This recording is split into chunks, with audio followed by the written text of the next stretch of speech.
Well, welcome back, everyone. Thank you so much for rejoining us this afternoon.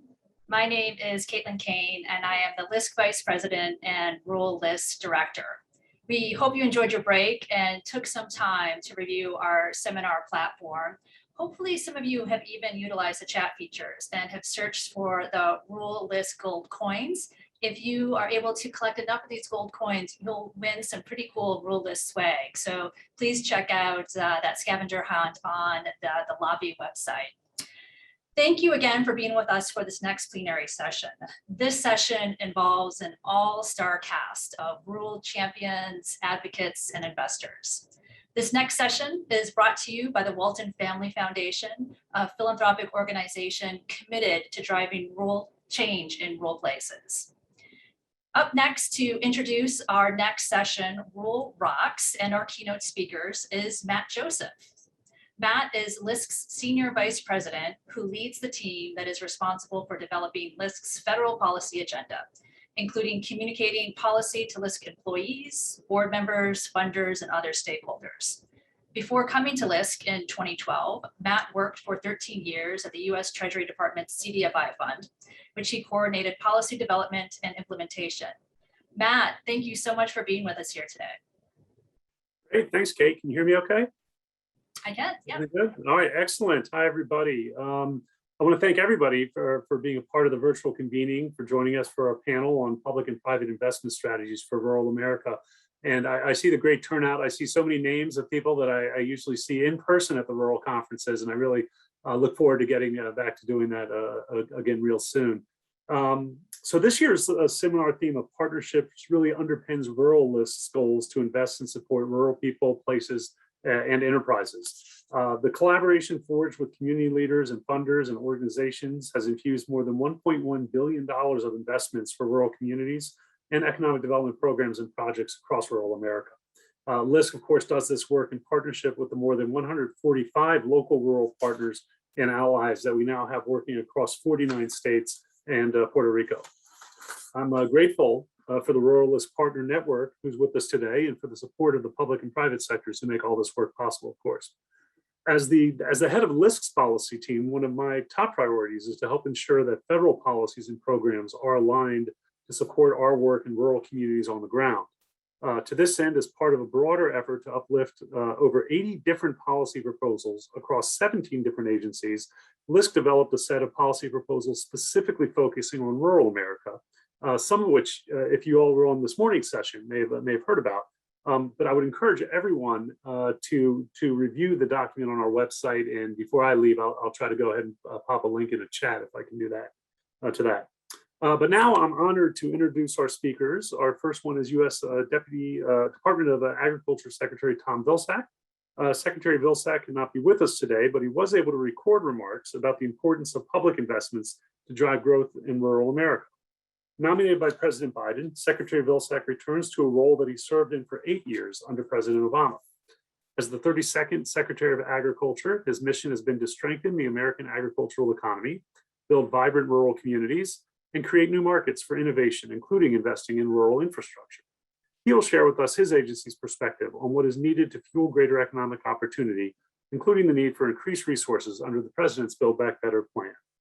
With that, here's Secretary Vilsack. Good afternoon, and thank you for welcoming me to Rural LISC's annual seminar. Unfortunately, my schedule does not allow me to join you live stream with you today. However, I'm pleased to have this opportunity to address a fantastic group of dedicated rural advocates, community and economic developers, and funders. As Secretary of Agriculture, I'm thrilled that you have chosen Partnering for Investment in Rural America as your conference theme for this year. The United States Department of Agriculture serves the American people at more than 4,500 locations across the country and abroad. And the work we do reaches far into American communities, rural and urban. None of this work could be done without the people, the organizations, and the partnerships in the private sector, many of whom I know are here today for this important gathering of rural community developers. A large part of our mission at USDA is to provide economic opportunity in order to help rural America thrive. Rural development, one of the agency's mission areas, is committed to improving the quality of life in rural America through its loans, grants, and technical assistance programs. From helping to create jobs, to supporting small businesses, to providing essential services like affordable housing, broadband access, and health care, rural development programs are necessary to support prosperity in our nation's diverse rural communities. Rural development programs are structured as public-private partnerships, and we know that we can only be successful when we work together with organizations which administer and deploy USDA's resources for critical affordable housing and community development projects. The work that you do in partnership with USDA and other federal agencies is vital to improving opportunities for all people in rural America. Now, you'll hear more shortly from Justin Maxson, our Deputy Undersecretary for Rural Development, about these programs and how the USDA has pivoted to meet the challenges in light of COVID-19 and recent disasters such as Hurricane Ida. At USDA, we're committed to securing additional resources to strengthen the American agricultural economy, to build vibrant rural communities, and to create new markets for innovation in rural America. We're working to make USDA a nimbler organization with more accessible programs. For example, USDA Rural Development is making strides to be community-centered to better support underserved rural people and places through more effective delivery of our programs and resources while addressing key departmental priorities like climate change and equity. We've been working to build public-private partnerships, including public-private partnerships that provide meaningful technical assistance and capacity building support through our existing programs. Let me give you an example. The Rural Community Development Initiative grant program uses a train the trainer model for housing and entrepreneurship education. The Native CDFI pilot proposal allows nonprofit Native community development financial institutions to become eligible borrowers under the 502 Single-Family Home Direct Loan Program and enables them to re-lend to qualified families for the construction, acquisition, and rehabilitation of affordable housing on trust land. This pilot provided funds to 2 NCDFIs who also are contributing matching funds. They'll re-lend these funds to families in persistent poverty counties on 9 federally recognized tribes in South Dakota and 1 in North Dakota. This includes working to secure additional USDA rural development resources through President Biden's Build Back Better plan. Future opportunities are on the horizon to better leverage partnerships and build local and regional capacity. President Biden has made a commitment to resourcing prosperity, particularly in rural America, which provides an important opportunity to support a new whole-of-government approach to invest in rural communities across the country. The proposed Rural Partnership Program in President Biden's America Jobs Plan will help rural regions, including tribal nations, build on their unique assets and realize their vision for an inclusive community and economic development. This program will empower rural regions by supporting locally led planning and capacity building efforts and providing flexible funding to meet critical needs. The Rural Prosperity Initiative is a locally driven and ground-up structured pilot with strategies for a whole-of-government federal coordinating support to communities experiencing large resource gaps. The Build Back Better plan also includes a focus on meeting the housing needs of rural areas, especially for the most underserved families.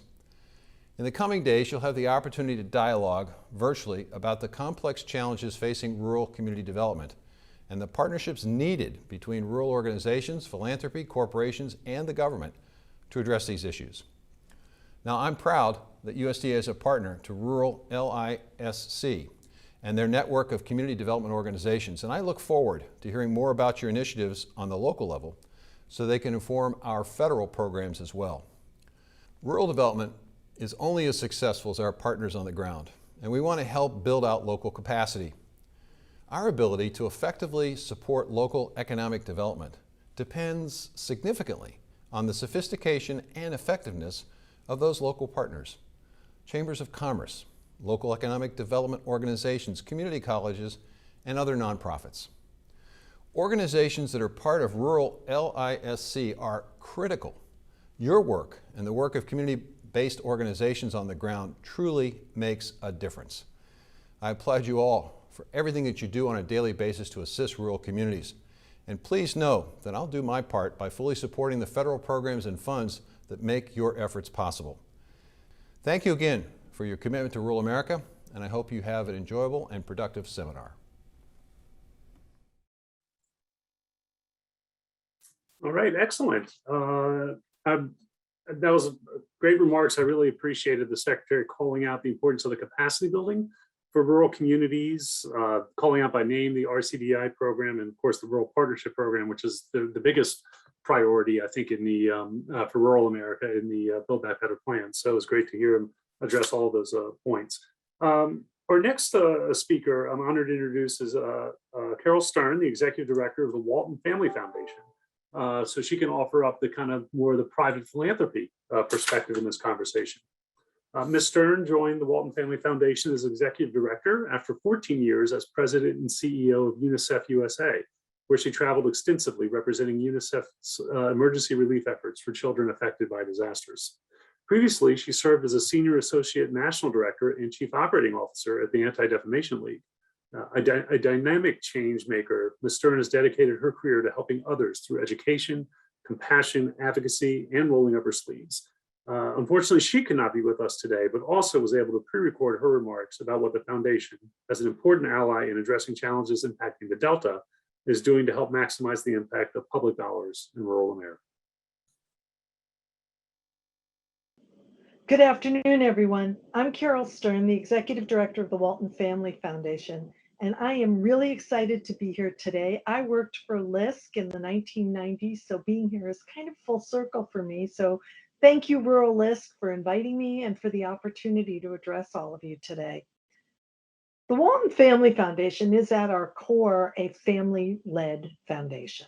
And for more than 30 years, we have focused on creating access to opportunity for people and for communities by keeping our focus on 3 areas. First, improving K-12 education. We do that because we believe in community-driven change. Secondly, we focus on protecting rivers, oceans, and the communities they serve. We believe in sustaining the resources that sustain us. And then finally, we focus on advancing the quality of life in our home region of Northwest Arkansas and the Arkansas-Mississippi Delta. We are a foundation that is built on 3 generations of Waltons who take huge pride in investing in the quality of life right in our own home region, our backyard. Our investment is real, our ideas are big, and our determination is nothing short of fierce. Earlier this year, we marked the beginning of a new 5-year strategic plan, and this plan relies on some cross-cutting work. It's something that pulls all of our programs together. In particular, we are committed to doing even more to engage communities, to help them build capacity, to ensure that our work reflects their concerns. We are focusing on prioritizing diversity, equity, and inclusion in the grants that we make and in the opportunities we provide. And we're also focused on being a force multiplier by engaging with and beyond our existing networks of allies and experts, but to new ones as well, to further accelerate and expand the impact of our work. So in short, that's who we are. And at the foundation, we understand the patience and the resolve required to build lasting solutions, solutions that create access to opportunity for people and communities for the long term, not just for today. But we also recognize the need to make that difference today, in this moment, right away. The communities throughout rural America, and especially in the Delta, are a storehouse of potential and innovation, but they're experiencing true social and economic crises. Make no mistake, rural America faces a multitude of challenges. There are gaps in education, gaps in health, income, and gaps in the resources that have been left behind by many of its residents. For example, pre-pandemic results of the 2018 American Community Survey and County Health Rankings indicated that 18% of residents in the Delta have less than a high school degree, compared to 10% nationally, and to 26% of all residents have poor or fair health outcomes, compared to 18% nationally. The foundation's research has shown us that while certifications of teachers is not solely a guarantee of their quality, comparative data shows that while 4% of K-12 teachers across the United States are uncertified, that number goes as high as 56% in some schools in Jefferson and Phillips County in the Delta. Education is the only tool in our arsenal that can truly interrupt a cycle of poverty, yet we are not ensuring that the Delta Children's Toolbox has all the tools that it needs. Since this data was collected, educational impact of the pandemic has been felt acutely among the most vulnerable students and residents in rural communities across our nation. During normal times, there were already barriers to online learning that hurt children, but the pandemic has kind of supersized those barriers, creating more devastating hurdles for children to have to cross each and every day. The Center for Rural Innovation reported a significant gap in the United States heartland, where 2.6 million, let me say that again, 2.6 million school-aged children lacked broadband access at home during this worst of times of the pandemic. And in parts of the Arkansas, Mississippi Delta, specifically Coahoma, Phillips, and Jefferson counties, 2019 census data indicated that approximately 40% of residents lacked access to broadband connectivity. 40% of the residents lacked access to broadband connectivity. The lack of broadband accessibility is a significant challenge to wealth creation, to economic mobility, and to higher education attainment levels. Without some really dramatic and innovative solutions, this is only going to get worse over time. And to me personally, this is just nothing short of heartbreaking. We cannot stop, though, with only addressing education. Our approaches have to be more comprehensive. For example, in Arkansas and Mississippi, 99.3% of all businesses are considered small businesses. They need capital to grow. We have to ensure they have access to that capital. And we need to address the inequities that have led to the significant disparities among different groups of people. Pre-COVID census data showed that the median wealth of a white family in the Delta was $171,000, compared to the median wealth of Black families at the time, which was $9,567, a huge disparity. Home ownership, a critical source of wealth and financial security in the United States, is unequally distributed. In the Delta, 72% of rural white families own their homes, as compared to 51% of rural Black families. We need to find ways to close this wealth gap. Some of the lessons we've learned in rural America can apply to towns and cities across the country. Tight networks, an openness to new ideas, to multi-sector collaboration, and a strong dose of humility are factors that seem to underpin the transformation seen in these communities. Our work in the Arkansas, Mississippi Delta has identified significant intangible and tangible assets demonstrated through residents and returnees with strong roots to the region, rich historical and cultural heritage, and natural resources and farmland. You know, at the foundation, we support innovation, we support new ideas, and above all, we strongly support community-driven change. We are committed to ensuring our work not only reflects, but is guided by the voices and the needs of the communities where we work. This means making sure grantees have the resources to create and advance community solutions effectively and efficiently. Solutions that deliver lasting progress, solutions that drive meaningful change. At the Walton Family Foundation, we've also learned that the strongest results often come when the philanthropic, the private, and the government sectors work together to put their good ideas and resources into action. This is the way forward to address the inequity of investment, which results in rural communities only receiving 6% of private foundation giving, although 20% of the US population resides there. So we began our work for the next 5 years with a year of conversations. In fact, over 75 of them with community leaders, with representatives from local organizations, with people on the streets, with regional and national coalitions. We wanted to listen and to hear the best thinking we could get from everyone, especially those closest to the problems. There is an African proverb, it's repeated often, that if you want to go fast, you go alone. And if you want to go far, you go together. That familiar saying really captures our commitment for me and the power of collaboration. The need to work together has never been greater. To recover from this moment and emerge stronger on the other side, we need to go fast and we need to go far. We have to find solutions that increase access for everyone in every part of this country. And to get there, we need to do it together, with players from all sectors leveraging each other's strengths for mutual gain. So in launching our new strategic plan earlier this year, we hosted a virtual conference bringing hundreds of our grantees and close partners together. And during one of the sessions, Sanford Johnson, the Mississippi Executive Director for Teach for Plus, talked about education in the Delta. He said, to reach their full potential, the region needs partners, not saviors. It needs partners.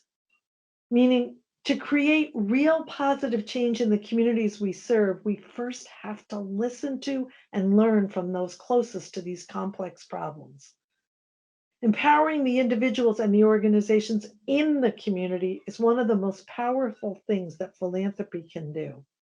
It allows people like Tim Lampkin with Higher Purpose to train and mentor underserved and underestimated local entrepreneurs in Clarksdale, Mississippi, or Ryan Watley to transform his community through Go Fast Forward Pine Bluff.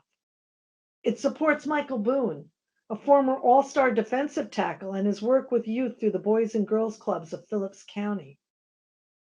Sam and Helen Walton believed people can accomplish anything when they have access to opportunity and they have encouragement.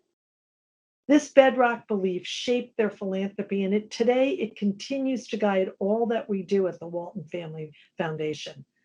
The problems we face today are more complex and more interconnected than ever. No one can solve these problems alone. You know, earlier I mentioned the African proverb I came to know so well during my 14 years as CEO of UNICEF USA. If you want to go fast, go alone. And if you want to go far, go together. So let's do this together. Let's do it with passion. Let's do it with innovative and diverse partnerships. But let's also pick up the speed. And let's carry one another through whatever speed bumps we might happen to encounter along the way. I know we can do this. Thank you so much. Well, thank you, Secretary Vilsack and Caryl Stern, for those impactful remarks from the Walton Family Foundation and for your respective ongoing commitment to rural America. Matt, are you still here with us? I am. Yes. Virtual setting. We heard quite a few remarks in terms of ongoing commitment to our rural communities. And I thought this would be a great opportunity for us to just sort of reflect on what's going on in federal policy land for LISC and the investment in rural.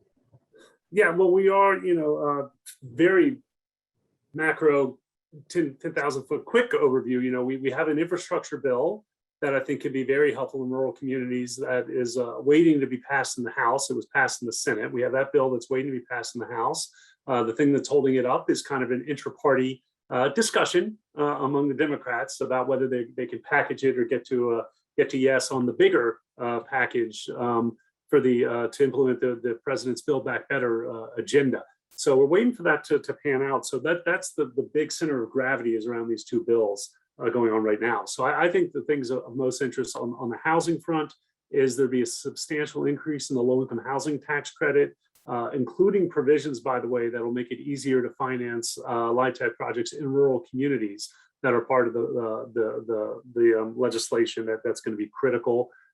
We are big supporters of the Neighborhood Homes Investment Act. This would create a tax credit similar to LIHTC in distribution, but focusing on single-family housing in distressed neighborhoods where there's a gap, right? Where the cost of development to develop the home is more than you can sell the home for. And this problem, a lot of people look at it like, oh yeah, like Cleveland and Detroit, where there's a lot of vacant homes and housing stock, but this is as big a problem in rural communities. I'm probably preaching to the choir here, where the cost of construction are skyrocketing, the family incomes are a little lower. So it's really hard to develop the housing out there. So we're really excited that this proposal is included in the president's package. We hope it stays in there.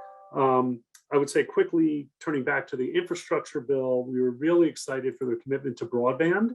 not only the financing the infrastructure for broadband, but also including the Digital Inclusion Act in there, which LISC has been supporting, and would fund for $2.75 billion for grants to provide to help make sure that folks that cannot afford the access to the new services will be able to. So that's a really exciting initiative there. And lastly, I want to say it's not really needed of the bills, but another thing really that we're focusing on is with the EDA to really expand some of their authority to do more investments to really build out the ecosystems in low-income rural communities. We're focusing a lot with Main Street America on a proposal to really get some more resources that can build out, the networks on the ground there. So those are just a few of the things we're tracking and excited about. Thank you so much, Matt, for that update. Lots going on right now from a federal policy lens in rural communities. So super exciting information. For anybody out there that wants some additional information on the Rural LISC federal policy lens, you can contact us and Matt Joseph and also Mark, who you heard from earlier today directly. So we are going to move on to our next panel. And up next, it is my distinct pleasure to introduce a man who needs little introduction, Maurice Jones. Maurice, are you with us? I am with you, Caitlin. How are you? I am doing well. Great to have you with us. It's good to be with you. I want to say hello to all my friends from Rural LISC and to you as well, and to all watching. I'm excited to be with you in this dialogue, and I look forward to learning some goodies here. So happy Tuesday to everybody, and happy. I think we're technically celebrating Rural LISC's 25th year, right? But we're actually now in year 26 as we celebrate 25. Is that right? We are, but it has been a bit of a vortex year, so we can celebrate all things this year. Yes. Well, I appreciate what you all are doing. So for those of you who aren't familiar with Maurice Jones, Maurice is the president and CEO of OneTen, and as he stated earlier, an ongoing Rural LISC RAC member, and most importantly to all of us, an ardent rural champion. Maurice will be facilitating a virtual chat on public-private partnerships and rural investment with Marvin Ellison, president and CEO of Lowe's Corporation, and Justin Maxson, the U.S. Department of Agriculture's Deputy Undersecretary for Rural Development.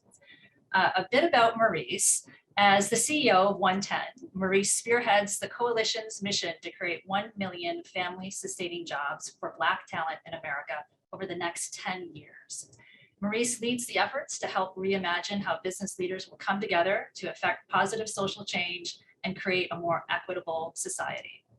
Before joining OneTen, Maurice served as the president and CEO of LISC, and prior to joining LISC in 2016, Maurice served as the Secretary of Commerce for the Commonwealth of Virginia and also as a Deputy Secretary for the U.S. Department of Housing and Urban Development. So Maurice, thank you once again for joining us today, and I will hand you the platform. Caitlin, thanks again for having me. Hello to everyone. I'm excited to be with you, and I'm excited about the two folks that I get a chance to share with you. And first up is actually Marvin Ellison, a son of Tennessee and the rural Delta. He is actually chairman, president, and CEO of Lowe's companies. And Lowe's, as most of you know, is a Fortune 50 home improvement company with over 2,200 stores and over or somewhere around 300,000 associates in the US and Canada. Marvin has more than 35 years of retail leadership and operational experience within Fortune 500 companies, having served as chairman and CEO of JCPenney and in senior level operations with Home Depot. I remember very well when LISC was attempting to respond to the initial events of 2020, and we had a particular desire to focus on small businesses, particularly small businesses in rural America, to help them rebuild. And Marvin and Lowe's forged an incredibly strong commitment with us, and in 2020, during the pandemic, committed and invested over $50,000. I think it was about 55 or 60. What did I say? 1,000? I meant to say million. 55 to $60 million for small business grants. And 25 million of those, Marvin insisted, must be targeted to rural America. So I'm delighted to have a chance to share and to chat with you with Marvin Ellison, the current president and CEO of Lowe's. Marvin, are you out there?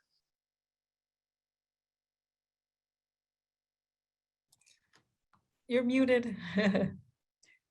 Is Can he you hear there? me, Maurice? Yeah, I can hear you, Marvin. I can hear you Okay. now. Great. All right. Excellent. Good to talk to you, and good morning, good afternoon, depending on where people are. Yeah. Thank you. Great to be here. Marvin, I thought where I wanted to start actually was really on a personal level. I'd love for you to share your story, because as I've learned and have come to learn more about you and the company, I've also come to appreciate just the inspiration that your personal story is for me and for others. And I'd love if you would just kick us off by telling us your story in your own words. Oh, Maurice, thank you for that. And I'll keep it brief, man. My story can be a mini series. Yeah. We're going to do that too, but not this time. So Maurice, as you said, I grew up in rural Tennessee. So rural America is near and dear to me because it is truly where I'm from. Middle child of 7. And I grew up in an environment where I had 2 terrific parents that, gave me the foundation of everything that has allowed me to be who I am. Strong faith in God, work hard, and never allow your surroundings to limit your dreams. Because we didn't have a lot. My dad never graduated from high school, and my mother was the oldest of 16. And when I was born in 1965, the primary means of financial wherewithal for my family was sharecropping, was picking and chopping cotton on borrowed leased land from a white landowner. That's how we grew up. And I grew up in a world that until 1972, we didn't have indoor plumbing. So put that in perspective for a second. This is America.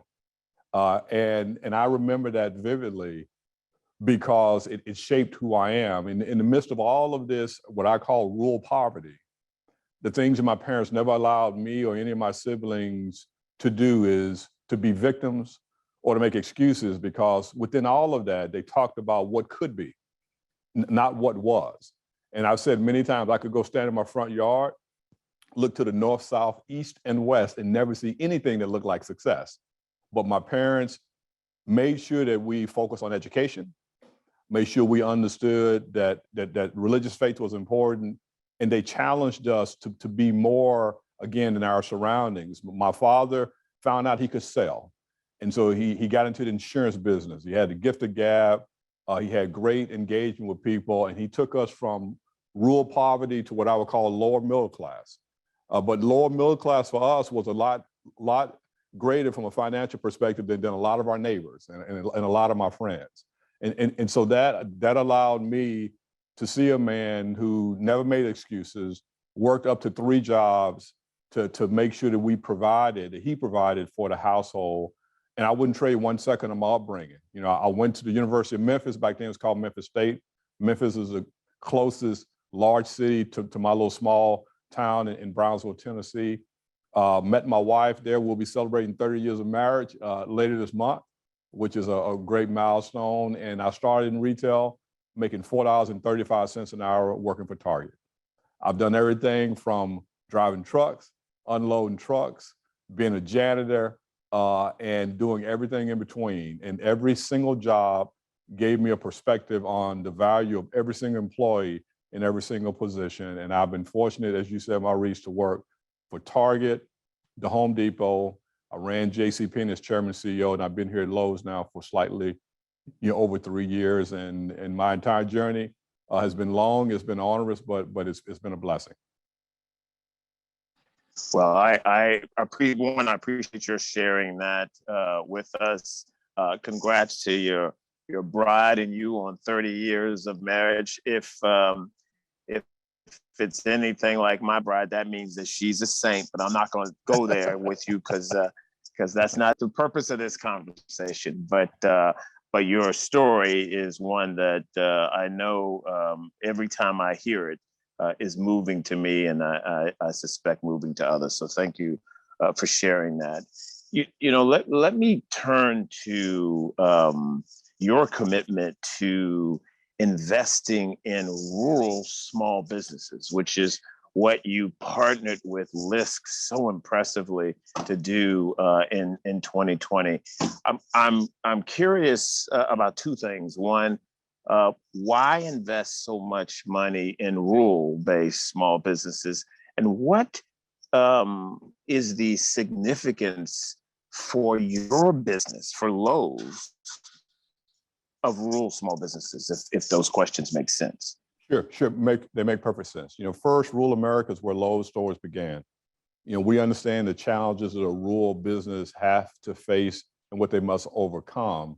When we first launched our partnership with LISC, we were also trying to help the hardest hit areas that were devastated not only by natural disasters, but because we know that rural areas are disproportionately impacted through all types of kind of negative influences, including access to capital. We saw the same pattern repeat itself during the pandemic, and we know that when small businesses are devastated in the rural communities, the surrounding community suffers as well. I grew up, as I said, so I understood it intimately. So rural communities, as we know, don't often have the same density of businesses as urban communities, so losses are felt even more deeply. So Maurice, as you mentioned, we donated $55 million to LISC, and it was the single largest donation we've ever made in the 100-year of this company. And we're proud of the impact that those grants made on small businesses. I can give you examples, that April Butler was a business owner in Melville, Louisiana, and she could keep her doors open at her snack shop too, because they were only one of two food options within 20 miles of that area. And that grant we gave her also helped her to hire people and keep her doors open. I remember getting a letter from Patty Johnson from a small town in Lumberton, North Carolina. And she talked about how she could keep her shoe repair shop open because of the grant that we gave her and how it benefited her and her team. So, I can just give so many examples, but today, many of our stores are in rural communities, and that's the connection to Lowe's. And our customers and our associates are part of the fabric of these small towns. So when I look back and realize that we helped more than 2,700 small businesses get grants, ranging from construction to food services, then that helps me to understand that not only are we a business in the community, that we're a business that's reaching out, trying to help our communities. And we just felt that the rural communities were disproportionately impacted, and we want to play a broader corporate responsibility to help them out.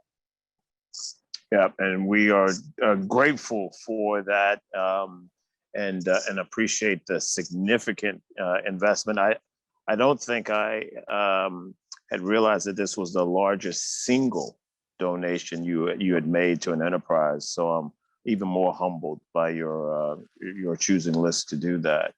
I'm curious about if I look at what Lowe's is doing, a 360-degree look at what you're doing to help rural communities thrive. Tell me more about what else you're doing, right? As you think about what Lowe's has been doing and what it can do to help rural communities thrive, which, as you say, is where you started. What are the other things that you're also doing or contemplating doing? Sure. So look, a couple of things, but we're focused on serving our rural customers, and it really starts with our stores. As I mentioned, we've been open for 100 years. We're celebrating our centennial this year. And when you think about those customers years ago, they were primarily farmers. So this year we're celebrating, our presence in rural America with what we're calling a re-grand opening of a lot of our rural locations. We're calling this a re-grand opening because we are reintroducing ourselves to the community by unveiling products and services that we believe will make it easier for our rural customers to shop at Lowe's quickly and efficiently.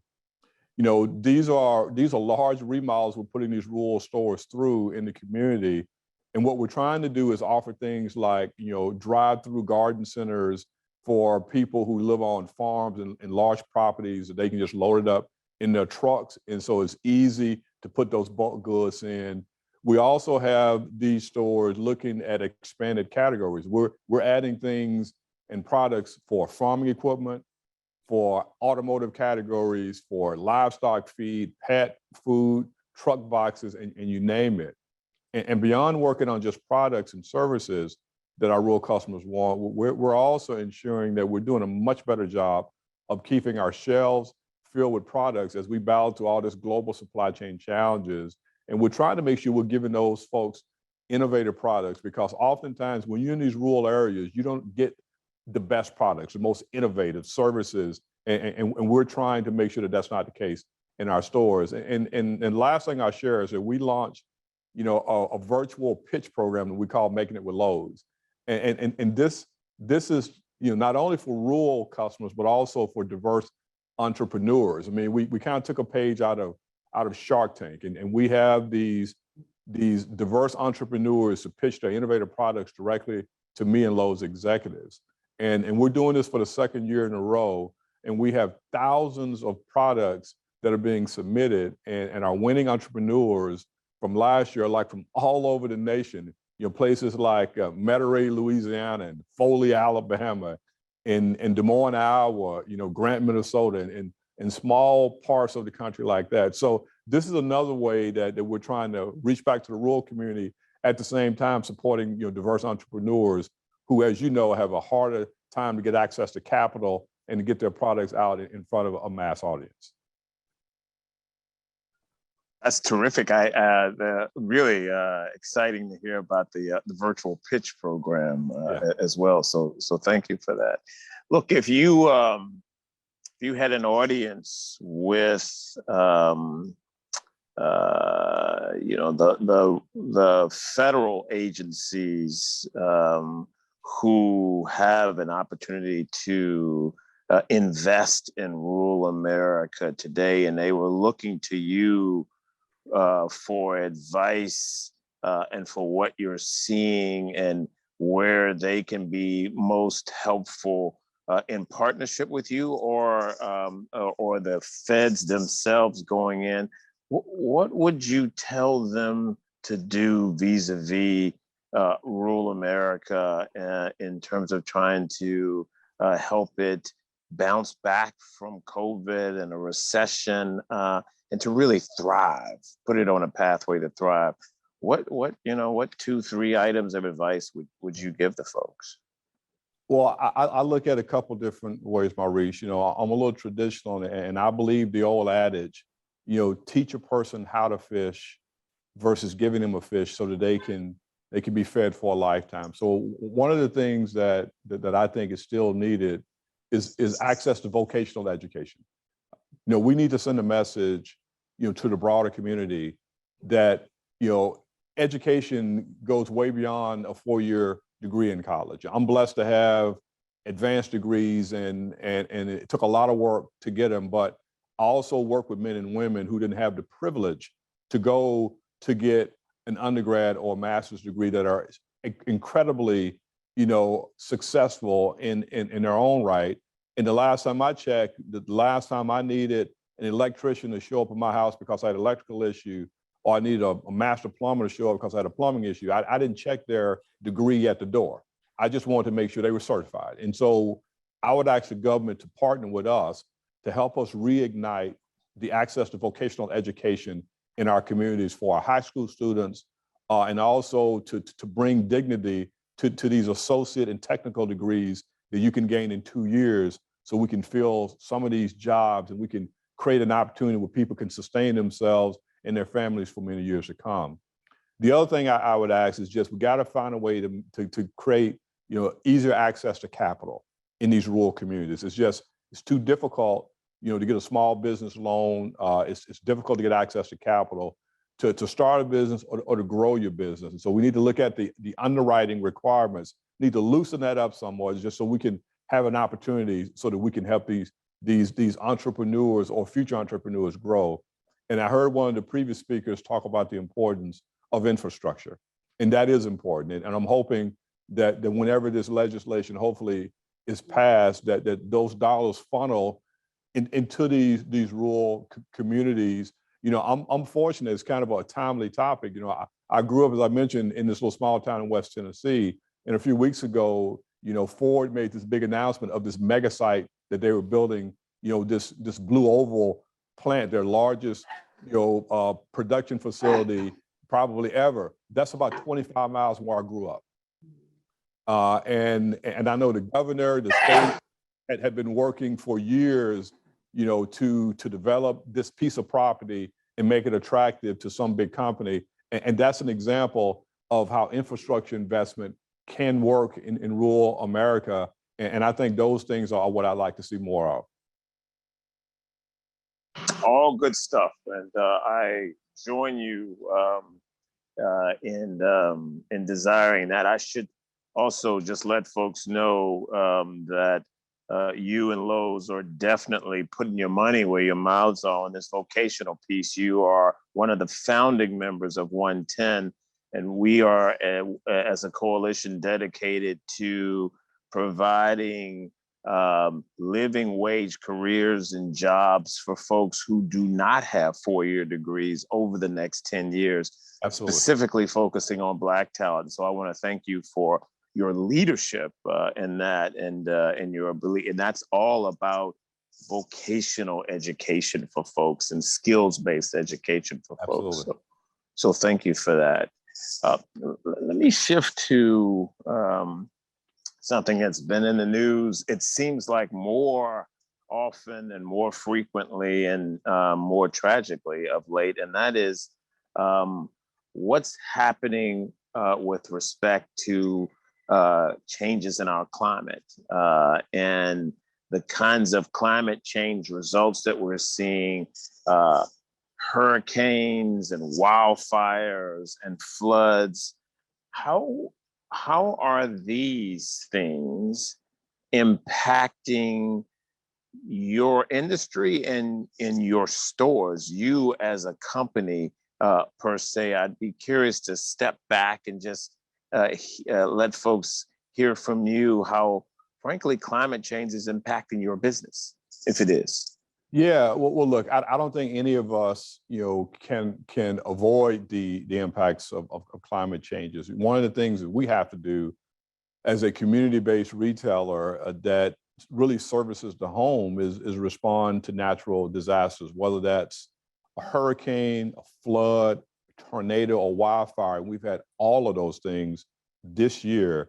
We have to be there because the community needs us just to sustain themselves. So just from an emergency response perspective, this is something that we have to be good at. We have a command center that is operational, and what we do is not only support the local community. As an example, for the most recent hurricane in the Gulf, we donated $2 million in relief funds and products just to help that community recover. So the first thing is the results of climate change puts us in a position to respond to the needs of the community, both philanthropically and directly to help them respond and rebuild. The second thing is that, as a big company, we have a commitment. We have a commitment to our carbon footprint. We have a commitment to sustainability initiatives. And you can go online at Lowe's.com, and we publish our annual sustainability report. And I'm very proud of the progress that we've made. And I'll give you an example. Last year, we had the highest % of sales growth of any retailer in America. And that's all major retailers. Our sales grew in the US roughly 27% over the previous year. We had record numbers of transactions because so many of us were, we call it nesting, or spending more time at home due to the pandemic, and that forced us to make investments in the home and to modify the home. But what's most important is with those record revenues and record foot traffic, our carbon footprint went down. We were able to have a better sustainability and less of a negative impact on the environment because of investments we made in things like lighting and HVAC, and solar and all types of other initiatives that allow us to continue to reduce our carbon footprint. And because we have a lot of supplier and vendor partners, we're in a position where we mandate that they have to make changes to their packaging. They have to make changes in using recycled material, in their products. And we challenge them to be more innovative so that we can continue to ask them to also contribute toward reducing the carbon footprint that we have on our planet. And so it's something that's top of mind. We one of the few larger companies that have had a sustainability committee, with our board of directors. It's been in place, since I've been here. One of my key leaders is the executive sponsor of it, and we have, one of the best, leaders of sustainability, and environmental focus of any retailer in the industry, and our results reflect that. So it's something we're passionate about. It's something that we feel like we're making a difference, but it's something that we have to continue to chip away at because we know that it's going to take large companies to make a commitment that we're going to lead the way to continue to protect our planet.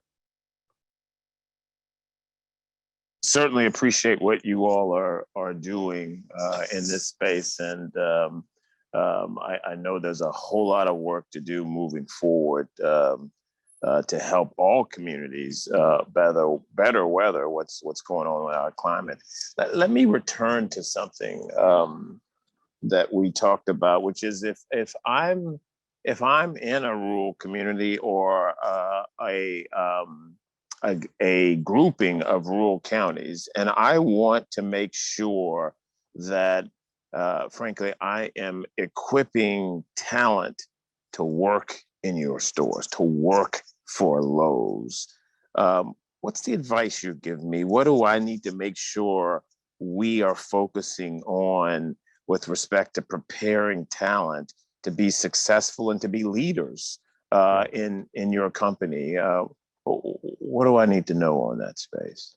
Maurice, it's a good question. A lot of it goes back to some of the things that we've already talked about, and that's just the importance of vocational education. And we have a program that, we call it Tracks to the Trade, where we're taking our own associates, call our employees associates, and other individuals in the community who's interested in gaining some level of skills training, whether it be a master plumber, master electrician, masonry, et cetera. And we have a program where we actually help walk the person through the curriculum to allow them to get that certification.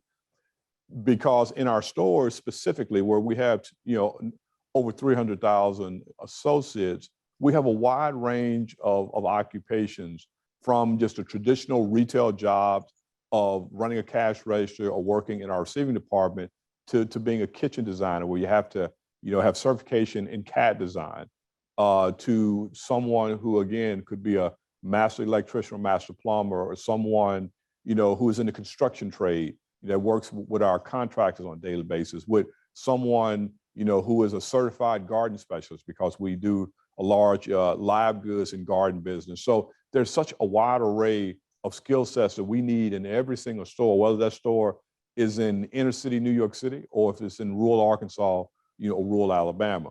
So there's a long list of things that we need, and I'd recommend anyone, to go to Lowes.com and look under careers, and that will take you, to your local area, and you can look at the variety of opportunities. And for someone who's interested in a more corporate environment, a more corporate setting, I mean, we have every function that every other major company has. We have accounting, marketing, audit, procurement, et cetera. And so there's just a wide array of opportunities. And we made a strong commitment, as you know, on diversity and inclusion. And we're really pleased with the fact that roughly 60% of our board of directors is either women or people of color. and roughly 55% of the executive vice presidents and above are also either female or people of color. And it wasn't that way when I arrived. It's just been a commitment that we made to make sure that our leadership and our board reflects the customers that we serve. I think it's very useful to remind folks of the variety of opportunities they actually have with you all. So good stuff. Good stuff indeed.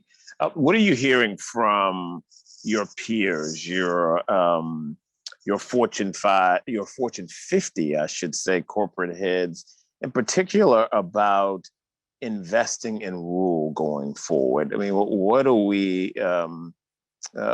the conversations about the opportunities, about the challenges? And I'm particularly interested in whether and how COVID and sort of hopefully getting on the other side of COVID, what kinds of opportunities might rural or remote working and those kinds of things that have picked up some steam in the last 2 years or so, kind of opportunities has that created for you and your colleagues when it comes to running companies and investing in rural? It's a very timely question. When COVID first started to impact us, early part of last year, and when a lot of people in these urban areas realized that it was not going to be going away anytime soon, I think we all started to see the migration of people from urban areas to more rural areas, especially because they were allowed to work from home. So it really wasn't a requirement to be in some of these urban locations. But when we looked at it, we were not sure if it was a trend that was short term or if it was going to be long term and sustainable. And what the data has shown us is that there's a degree of sustainability to it, because I don't think any company, including Lowe's, is going to return back to the same in-office workspace that we had pre-COVID. And as I talk to my Fortune 50 peers, that is a consistent theme, that there will be a percent of employees that will go back in the corporate setting to work, but I haven't spoken to anyone that's saying that we're getting ready to be at a pre-COVID level when it comes to in-office personnel.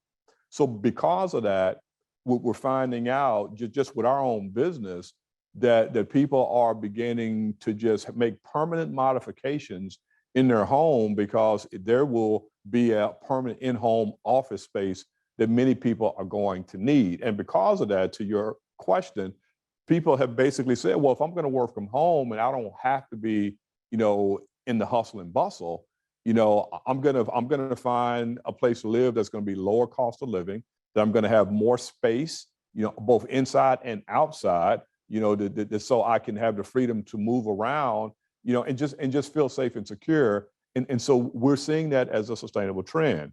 There have been some retailers, just because of the location of our stores, Lowe's being one of them, that have benefited from that. And now others are starting to wake up and say, if this is a sustainable shift, then we need to look at our business differently. So to be honest with you, I think there are a lot of companies that are still trying to figure out what that looks like. What strategic changes do they make?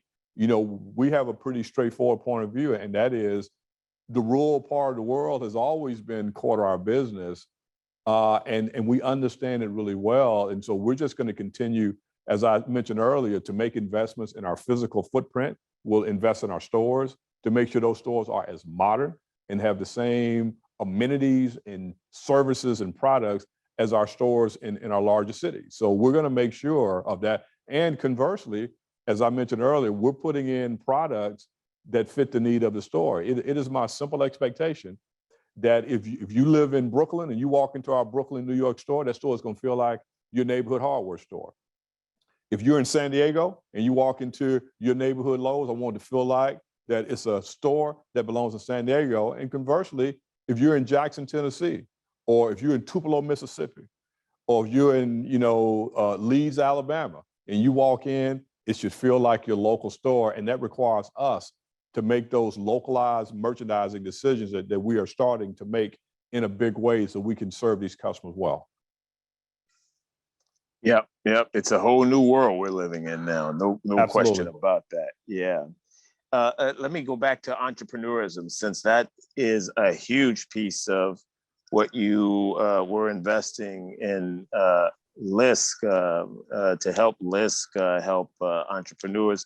Well, again, I'll phrase it this way: if you're giving advice to public sector, private sector folks around the country, urban and rural, frankly, about what we need to do as a country to catalyze more entrepreneurism, what would you say that we should be doing? And frankly, how can we create more public-private partnerships to catalyze more entrepreneurship around the country, particularly in rural America, obviously?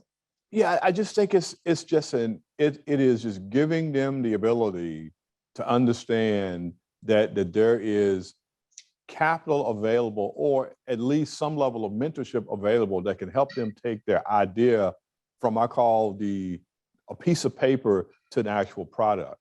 You know, and I think the private public partnership is absolutely the right way to do it. I mean, it would be great for us if we had a partnership with the government that would allow us to do our, Making It with Lowe's pitch program, because we're reaching out to diverse entrepreneurs, giving them a chance. Just think about it for a second. You can take it if you're one of these individuals that can give us a product that we think will work for our customers. You go from an idea to being able to put that on a website, that's going to do over $10 billion in sales, and you're going to have the ability to put it potentially in a company that has over 1 billion, transactions at point of sale every single year. I mean, that's life changing. And for us, I mean, this is something that we're going to continue to do, but having a partnership with the government would make it so much more effective, and the reach could be so much greater, because we would just take these brilliant ideas and we would give them the opportunity to be launched a lot more effectively. And I'd love to see other companies, kind of borrow this idea from us to reach out, and because there are a lot of products that don't fit, they don't fit what we sell. I mean, there are a lot of brilliant designers out there that we don't sell that type of product at Lowe's, so we can't support them the way I would love to, although we could support them with a small business grant. So I would say just, a public-private partnership would just expand the reach exponentially, and that would be something that we would love to entertain and love to be a part of. Yep. I hope, to the extent there's some public sector folks listening here, that they hear that, because there's no question it sounds like a huge opportunity there. I'm going to ask one more query, and then I'm going to, if you allow me, Marvin, I'm going to open up and let the audience ask you for the remaining 10 or 15 minutes we have with you. And I'm so grateful for this incredible giving of your time. So thank you for that. My pleasure. I want to go back and make it personal again. When you think about your journey through multiple jobs in multiple places, and the 2 or 3 lessons for you that have been most important for your success professionally, and frankly, your joy in life, what would you share with us on that front? Well, a couple of things. So the first thing, and a lot of these things are may sound like cliches, but they've been very important to me. The first one is, man, you just gotta be resilient. I was thinking back not long ago about all the career challenges I faced. If you look at my resume, man, it looks like a straight line of just continuous improvement, but it's been anything but that. There have been a lot of bumps in the road, a lot of potholes that I've had to deal with. I mean, I was thinking the couple weeks ago, And I can recall 10 separate opportunities where I were passed over for a promotion I was up for. 10. You know, and in all of those 10, well, at the moment that they occurred, man, they were life-changing. They were devastating because, you know, I felt like that I was the best person for the job. I'd put in the effort, you know, my hopes were up, and then it just didn't work out. And when I look back, even in retrospect, I can't think of any one of those 10 that I still don't believe I was the most qualified person, but for a variety of reasons. You know, I didn't have the right relationship with the decision makers, or they felt I needed more time, or my educational, you know, background wasn't what they felt was what it should be, or whatever the case may be. So you just got to be resilient, because as the old saying goes, it's not about how many times you get knocked down, it's how many times you get up. And I look back at all of those times, man, they were hard, but I found a way to get up. I found a way to look in the mirror, not be a victim, and just say, okay, what do I need to do better? Because all I can control is what I do. I can't control what decisions other people make. So I always would do a self-reflection and a self-evaluation, and I would just force myself to get better rather than getting dejected or give up. So I think resiliency is one that's important. I think the other one is, don't be afraid to take calculated risk. Because as I think about all the jobs that I've taken, every job that I've accepted within the last 20 years, I replaced someone who was either fired or forced out. And that was not by accident, because I felt that in order for me to get ahead, because I didn't have mentorship, I didn't have sponsorship, I didn't have any connections, you know, in the C-suite, it was really about leadership and effort. I felt I had to have a good risk-reward ratio on some of the decisions I made on what jobs that I would take. I wanted to step into a role in a function that was struggling. If I could go in and demonstrate leadership and put a team together that could turn around, then maybe that would send a message about my ability to lead, and maybe it would earn me the next opportunity. You know, when I was working at the store level, man, I wanted the worst store with the toughest, you know, results, you know, in areas that nobody else wanted to work in. I mean, those were the stores that attracted me, because the risk reward I felt was the right balance for me to go in and prove what I could do. So I would say to people, you know, don't look for, you know, the easiest, you know, highly coveted opportunities. Yeah, if you can get those, of course, take them. But, you know, think about where you can go within your organization or within your industry where you can make the greatest impact and send the strongest message about who you are as a leader. And the last thing is, man, you know, I don't make any apologies about, you know, my personal Christian faith, and I respect all religions, whatever people believe in. You know, as I say, that is between you and God. And for me, my Christian belief grounds me, and it allows me to be resilient, and it allows me to have the confidence to take a high risk situation, because I believe intently that if I do the work, if I put in the preparation, if I am prepared, if I do everything within my power, that the good Lord is going to take care of the rest of it, you know? And so I've lived my life based on that premise. And so it gives me confidence that if I do my part, the rest will take care of itself. And I guess the overriding thing that I'll say also is that, man, we all need a good support structure. As we talked about our spouses, and yeah, my wife is a saint, you know, because in the 30 years of marriage, we moved 12 times. Wow. Yeah. You know, and all of those times were me chasing a career dream, where she had to leave friends behind. We had to leave a church, you know, family behind. We had to leave something behind. And she packed up every time and said, if we think this is going to be in the best interest of you, your career, which was in the best interest of the family, then we're going to make that move. And so none of my career success would have happened without that support system in place. And so all of those things, Maurice, have been, you know, critical to my success. And that support structure goes beyond family. It goes with the people you surround yourself with at work, because none of these successes I've had would have happened if I didn't have some talented leaders that came along with me to support me and help me to do the things that I've been blessed to do. Yeah, love all of that, Marvin. Thank you for sharing that with me. Look, I know you're going to have to jump, so let me try to open it up and see if I can do 1 or 2 questions max from the audience with you, and then just let you go. But I'm so grateful for your sharing advice on so many fronts, particularly grateful for your last words about resilience and calculated risks and the faith that propels you. So let me ask Caitlin and team, can we just open this up and let folks ask a question or 2 max of Marvin at this point? We can indeed. I know Lee had his hand up earlier. Lee, are you still on? Do you still have a question to ask? If Sorry, not, Caitlin, is that for me? yes.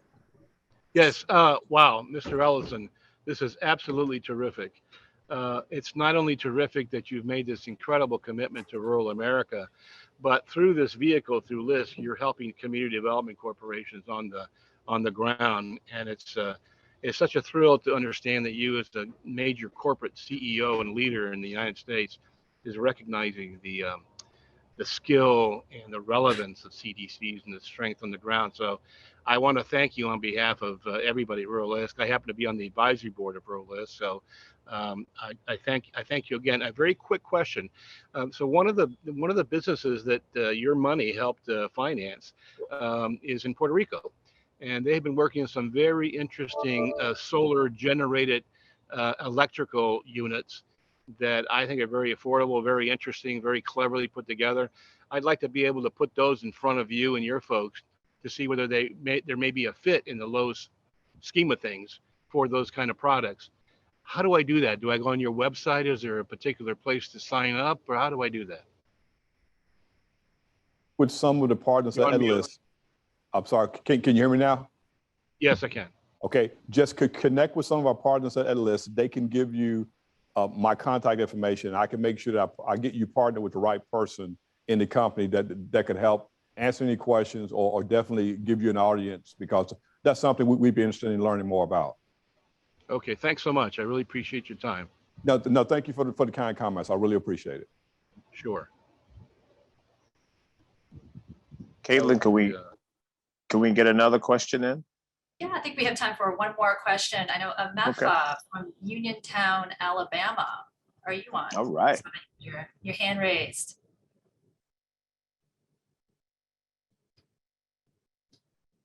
Amefa? All right, we'll move on to the next one. Another question from the audience? Caitlin, I have one. This is Chet Daniel. Great, thank you, Chet. So I work for a community college in rural Southwest Missouri. We're about 40 miles north of Bentonville. So I've been talking to local contractors in this area. We work to develop apprenticeships through methods of learning where students can gain the skills needed with virtually no debt, and they're getting paid. It's kind of the earn and learn model through apprenticeships. We were working with a larger regional builder and then another larger regional HVAC contractor that works with this builder, and talking to them about trying to set up apprenticeship models for them. But where they are really challenged, their growth potential is limited by enterprising skilled tradesmen. Yep. And so there is an opportunity to develop like an entrepreneurship certificate that teaches innovation, entrepreneurial mindsets, budgeting, QuickBooks, and project management. Thinking of that cocktail that you could put together to help people develop an enterprising mindset, and then those skills that are necessary to sustain and grow a business alongside with the skilled trades in rural areas. I think that is there's a lot of potential. So you can do that alongside then a welding program. You could do it alongside advanced manufacturing and technology, where maybe you have these smaller manufacturing businesses that don't have the salary on hand to handle the expensive cost of maintaining labor. That's $70,000, $80,000 a year for someone who's running, if you think about your distribution centers and the people that are running sorters and things like that. But bringing that along, the skilled trade and having a certificate, we have these stackable credentials at a community college level. And I think there's an opportunity there to layer in some education certification along skilled trades that can grow rural economies and also develop skilled trades. No, look, I would love to learn more about that. So if you would do the same and just get my contact information from our partners at LISC, I will have the person on my team that's working on this skilled trades initiative for us to connect with you, because I would love to learn more about what you're doing and see if we can play a role. Very good. Thank you so much. My pleasure. I think Caitlin, you tell me, I want to make sure that we're adhering to time. Do we have time for one more query? Might have time for one very quick question. All right, last one. Is there a quick question from Marvin before we let him go? Cheryl, I see that you have a question. Yes. Hi, thank you very much. Mr. Ellison and Mr. Jones, phenomenal panel discussion. I appreciate it. My name is Cheryl Stedman. Just recently founded a nonprofit just to address issues in my hometown that poured so much into me growing up in South Carolina. I've seen the area devastated by the relocation of manufacturing, and it just is not the same place that I grew up 30 plus years ago. So what I have been charged to do with my faith is to go back and just really try to connect the dots for people in my hometown, very small, population 2,800 in South Carolina, because they don't know how to connect the dots. There's a Lowe's that's located in Aiken, South Carolina, still 15, 20 miles away from my hometown. One of the things I'm really targeting is putting together a mentoring / internship program for the high schoolers. They don't even have that at the local high school. So how can I make sure that I'm connecting those individuals or students or that want to possibly, get the mentorship or seek opportunities at the local Lowe's? How is Lowe's, I guess, micro-targeting communities that don't know how to access bigger opportunities or services or programs through corporations the size of Lowe's? It's a great question. And what I'll tell you is no matter how hard I try, it's still too hard. It's still too much bureaucracy, just being totally candid with you. But we have community efforts that we do locally, supported by our stores and our district offices that are there. And we, as you know, have a strong presence in South Carolina because we're based in North Carolina. So if you would do the same and that's follow up and get the contact information from LISC, I will have somebody locally to meet with you and talk about what we can do to support you. Because at the end of the day, it is a good business initiative for us to find ways to take any individual, specifically these younger individuals that are interested in building some kind of a career or don't know the career they want to build, and introduce them to Lowe's to show them the possibilities. One real tidbit of information: the individual who's running the stores organization for us right now, the executive vice president of stores, went straight from the Marine Corps to working in the electrical aisle for a home improvement business.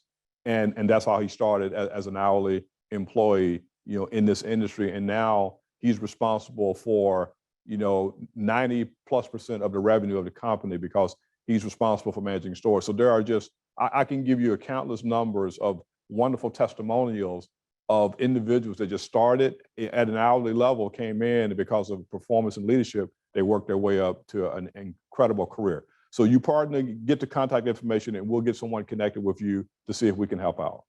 Thank you so very much. Yes, ma'am. Thank you. Marvin, I can't thank you enough for spending this hour with us today. It's just another data point for folks to understand just how committed you are to rural America and to, frankly, giving of yourself and your time to helping us all be better. So thank you to Lowe's for all that you're doing on so many different levels, rural and urban, north and south, just across the board. And frankly, thank you to you. You're an inspiration. You're a North Star for us all to aspire to, and you're a partner in efforts that we're attempting to pursue to frankly help us be a more perfect union. So thank you, thank you, thank you. All the best to you. Happy anniversary to you. Blessings to you and the family, and look forward to continuing to work with you. Maurice, I can't tell you how much I appreciate all those kind words. I want to thank you for your great leadership at LISC, and now the leadership you're showing at OneTen. It's going to make life-changing differences in the lives of millions of families here, over the course of the next 10 years. So God bless you. Thank you, and you. Thank all of you for the opportunity to speak to you. It's been my pleasure. All right. Stay well, my friend. Stay well.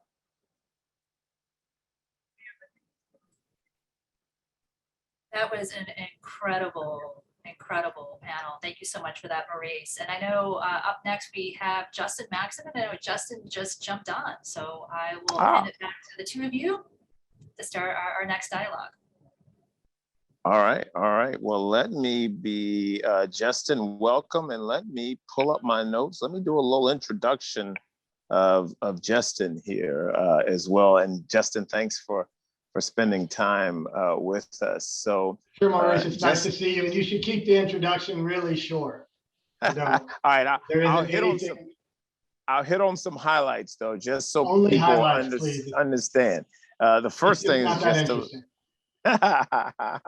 first thing is let people know you're the Deputy Undersecretary for Rural Development, and prior to that, you were the CEO of the Mary Reynolds Babcock Foundation. Amongst other things, though, as I look through your resume here, your work with you were 13 years president of Mountain Association for Community Economic Development, and your work in Eastern Kentucky and Central Appalachia.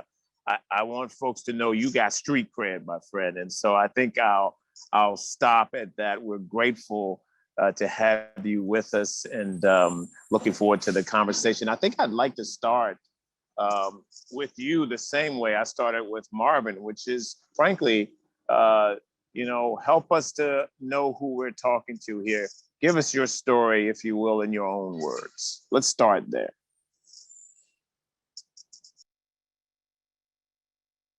I think you're on mute right now, Justin. Thank you.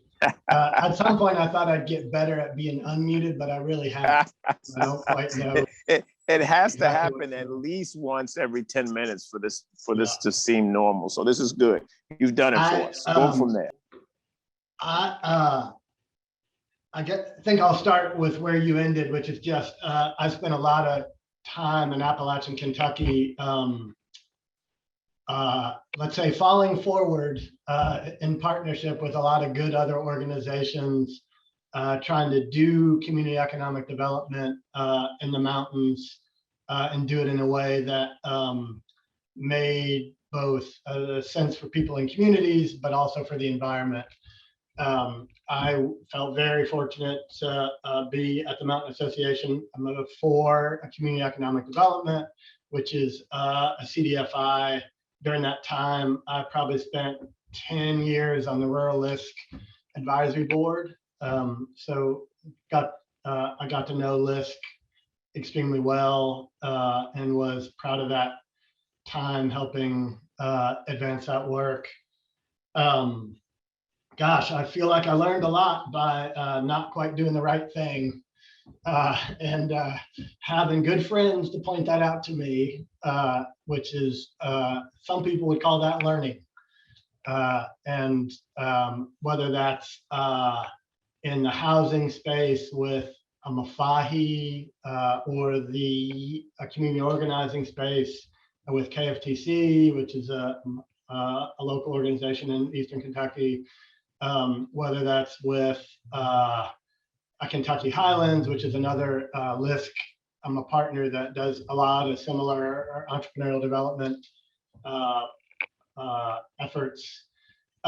In that work, I would say just a couple of quick things. I recognize the importance of strong local organizations, and that foundations and the federal government are only as good as their local partners are on the ground.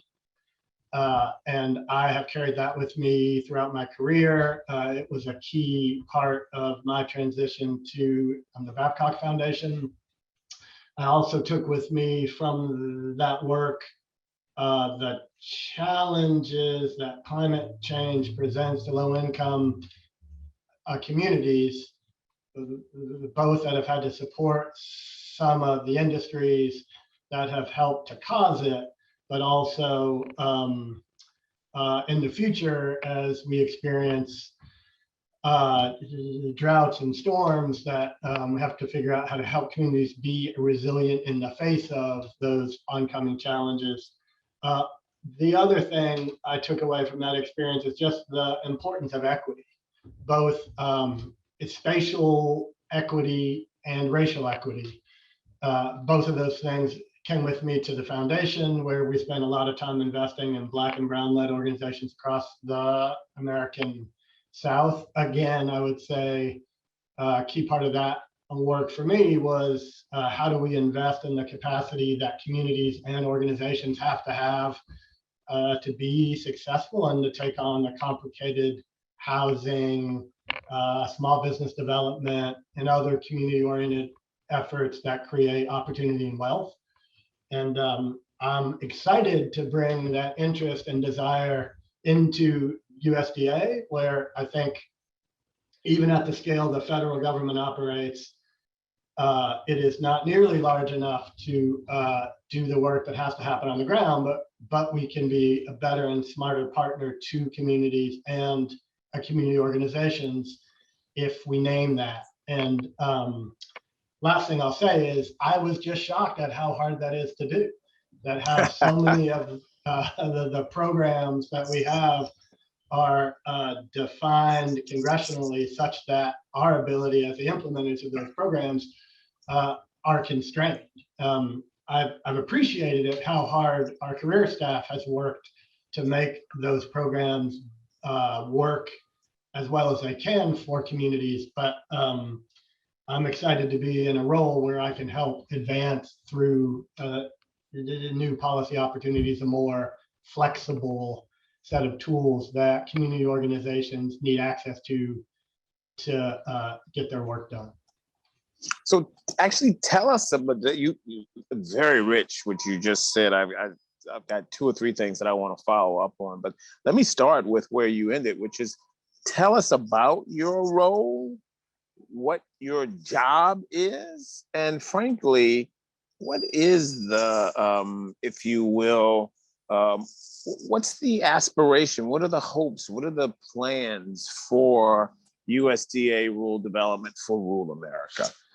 Tell us about both of those, if you will.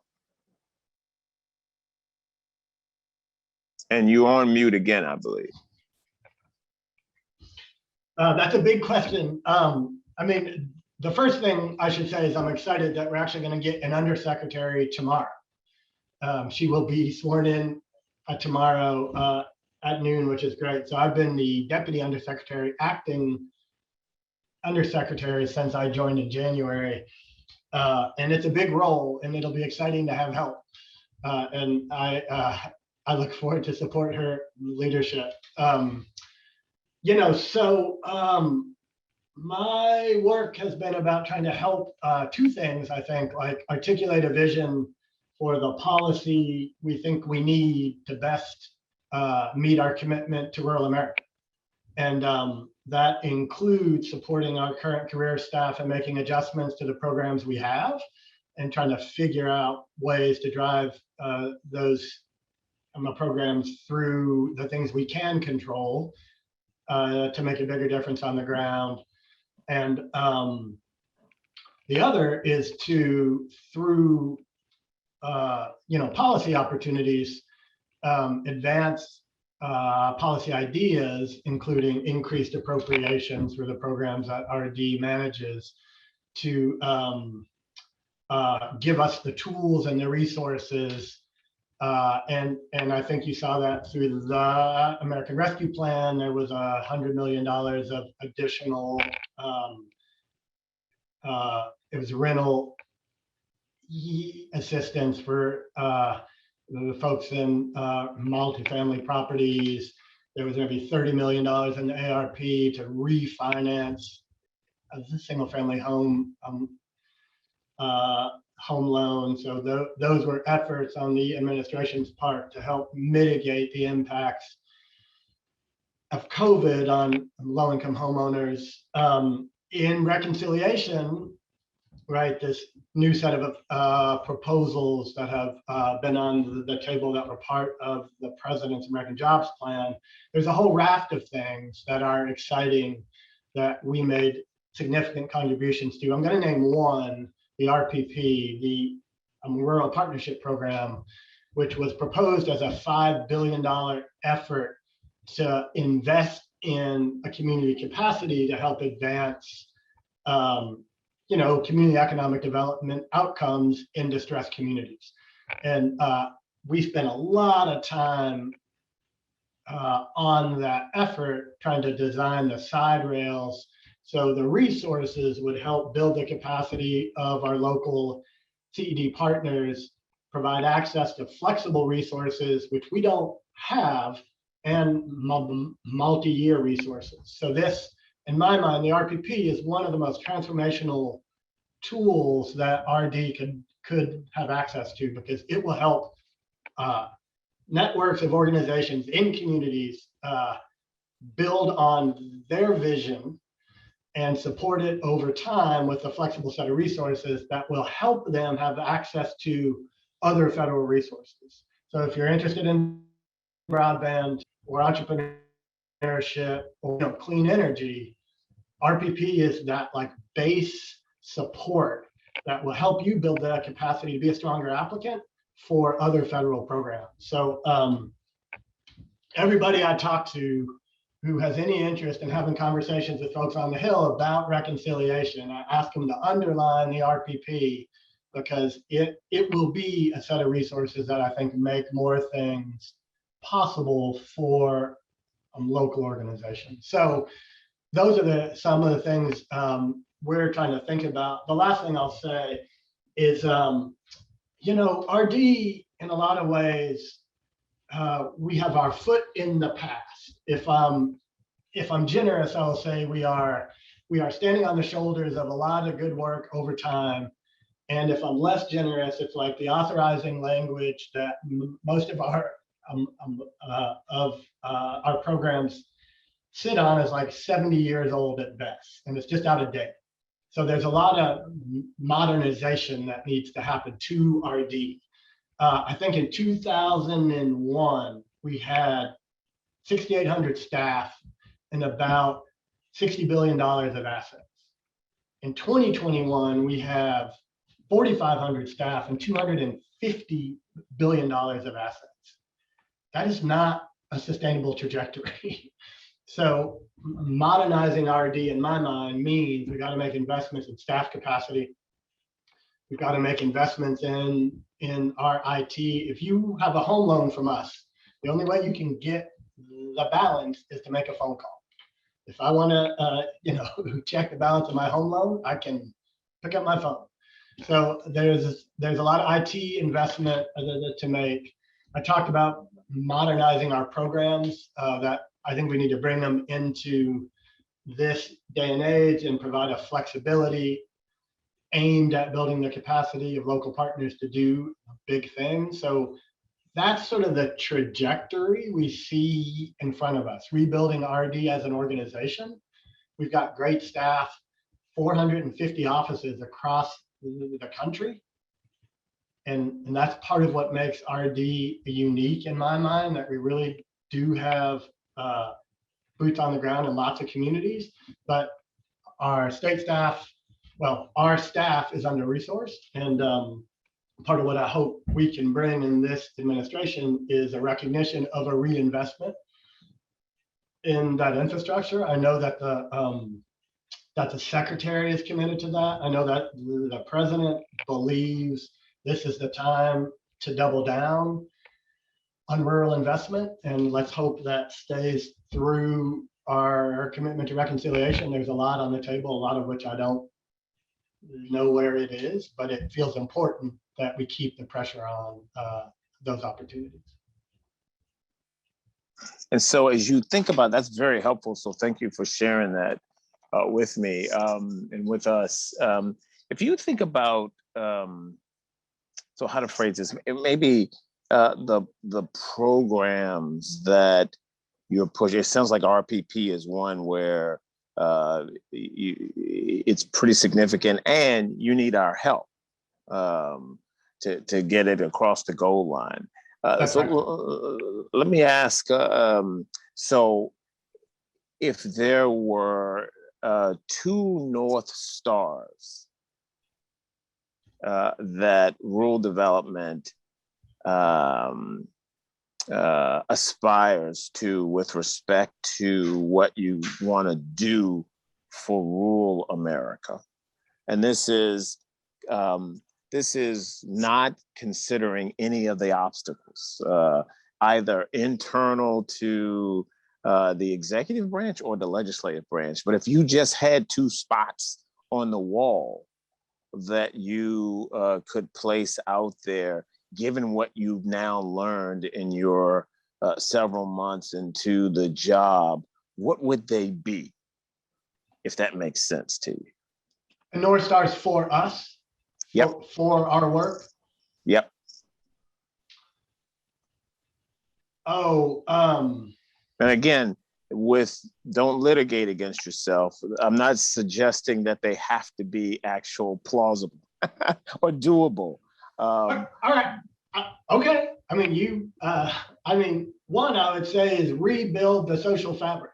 Like CRD investments as an opportunity to rebuild trust between rural America and the federal government.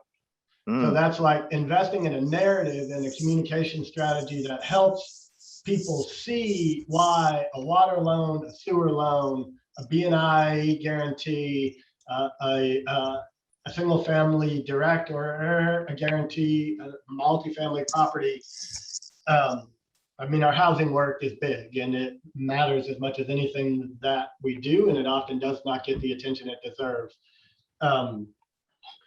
I think we got to take those opportunities of that really concrete point of entry and investment to just tell a different story. And too many Black, brown, and white rural Americans feel underinvested in, and that we got to just tell a different story. So that's one, is a new rural narrative about the role of the federal government. And I guess 2 is just to like double down on capacity building, like do everything we can, blow out of the water our ability to grow an infrastructure, an ecosystem of strong local organizations that are doing the development work. And and so that means like more resources that help those organizations, more investments in intermediaries, HAC or NeighborWorks or others that can support local development organizations, and then as much investment as we can provide to the support of those entities. And those 2 things to me would be transformational. That our grants and loans, right? RD is as much an infrastructure bank, a development bank as we are anything else. And that capital, the loans and the guarantees in particular, I think that finance is a critical tool, but it's insufficient on its own to transform the challenges that rural communities face. But I think that finance tied to really strong local organizations that are bringing in of strategies based on the assets in that place, it's a different ballgame. Very helpful. And I certainly hope that actually they're doable. You mentioned earlier in your intro that one of your themes is equity. And so I'd love to return to that. I'd love to hear more about what does equity mean for USDA rural development? How are you pursuing it, planning on pursuing it, and how will you know when you get there?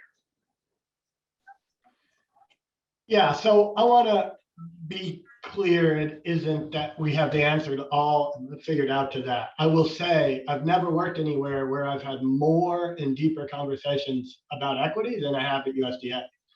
So like it's serious, and you know, And the just secretary.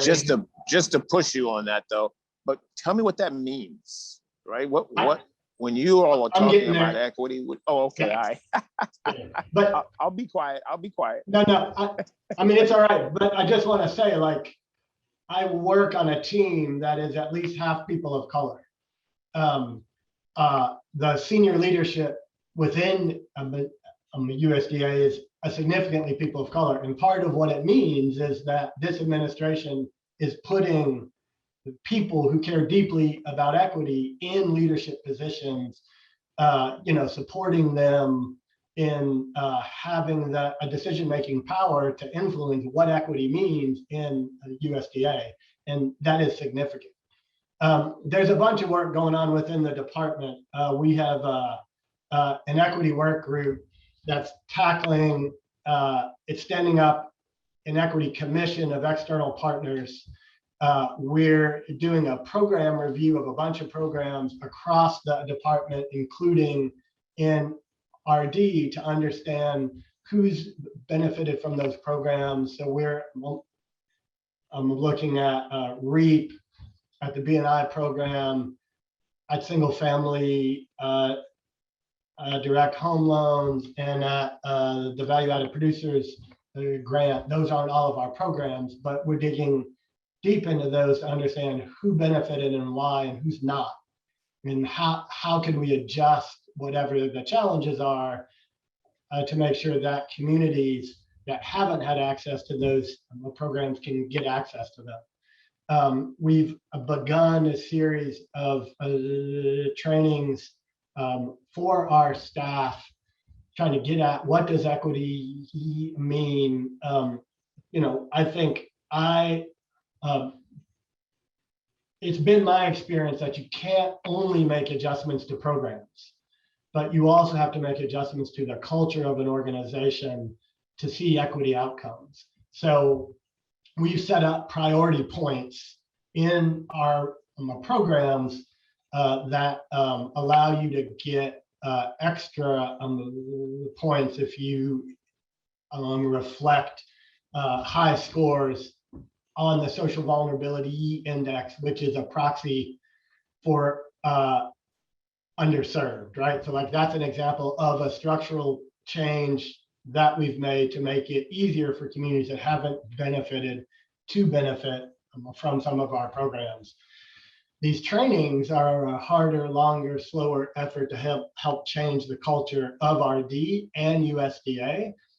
Fundamentally, to me, equity is about trying to understand as best you can the problems that communities face that result from, I think, discrimination, disenfranchisement, and structural racism.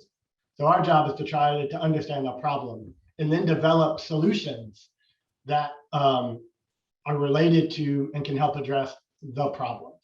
So that's equity in my mind.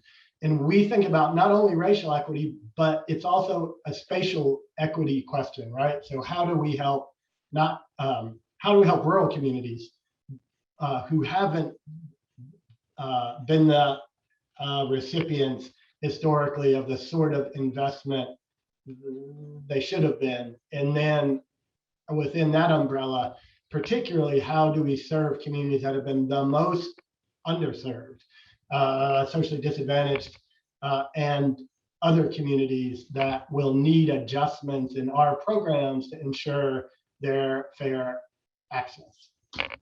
So there's a lot going on at the program level, at the culture level, within RD. There's even more going on at the USDA level. The Secretary recognizes that USDA has reflected a history of structural racism and barriers that have caused significant problems, particularly but not exclusively for people of color, and that it's our responsibility to change that. I appreciate your sharing that. Let me go to another. Sorry, I got a vehicle passing by here. Let me go to another theme that you mentioned, which is climate change, and help us to understand how climate change is impacting your work, and what priorities climate change is creating for you and USDA rural development. Here we are in October of 2021. Yeah, I would say first thing is that we're trying to figure out opportunities for climate mitigation strategies and programs that meet emission reduction outcomes and create near to mid-term economic opportunities. So there's a lot of that, trying to look at the nexus of emissions reductions and shorter term economic opportunity, acknowledging not everybody believes in climate change, and we gotta create opportunities to folks see themselves in climate solutions, and jobs and income is one strategy, right? So RD does a lot of work in clean energy. We have within our agency the rural utility the service that works with rural electric co-ops, and a bunch of programs in rural business and cooperative the services that support clean energy development. So we're doing a lot of work with utilities to promote lower and no carbon emissions power production. There's $10 billion proposed in reconciliation to work with the rural electric co-ops to basically decarbonize as much of their power production as possible through supporting renewables, particularly wind and solar, and do it in a way that those jobs support people in rural communities as soon as possible. So that's one big area, is energy. And I think that's on farm energy as well. The REAP program, Rural Energy and Heat America program, there are lots of opportunities both for wind, heat and solar, but also agricultural related forms of renewables like methane digesters. Energy efficient housing, we have a large rural housing portfolio. There are a whole series of things we're trying to do on the climate side, but also the equity side to figure out how to drive energy efficiency in multifamily housing, but also help individual homeowners in farm labor housing, in other aspects of our housing to benefit from energy efficient construction. And last thing I'd say there is that I would argue that our ability to strengthen local organizations and build a community capacity helps support both equity outcomes and climate outcomes. That building a stronger infrastructure of local organizations that care about those things has got to be critical to our equity and climate, those two priorities. Very helpful. So the president comes to you, Justin, and the president says, okay, I have to give a speech on the state of rural America today. I want you to write that speech for me, Justin. What would your speech say? Oh gosh. Excuse me. I would say, we're in a moment. It's a moment of incredible opportunity, and there are assets across the country. And we got to shine our spotlight on those assets and make sure people understand the scale of the opportunity. It's also a moment of significant challenge. And the last, I think 5 years or 400 years, depending on how you want to think about it, have just underscored the scale of the challenge, in that we need an unprecedented level of investment to help build the capacity of our local partners to bring the scale of grants and loans and guarantees to the table that meets the challenges, but builds on those opportunities. I think they're real in landscape based economic opportunities, outdoor recreation, and forestry, and ag, and I think clean energy. Like, there's a lot of jobs there. There's a lot of opportunity to increase rural livability. I think that broadband is key. It's one of those opportunities, right? And we're talking about the scale of resources that we might actually see it in 98% of rural communities. And that's part of what my reconciliation and the infrastructure bill, I think, could deliver. I think a capacity building investment would allow those, the outdoor based economic opportunities, the land-based economic opportunities, the broadband. I think there are infrastructure needs like water and sewer, but are also opportunities. So, I think the state of our democracy requires a reinvestment in rural America.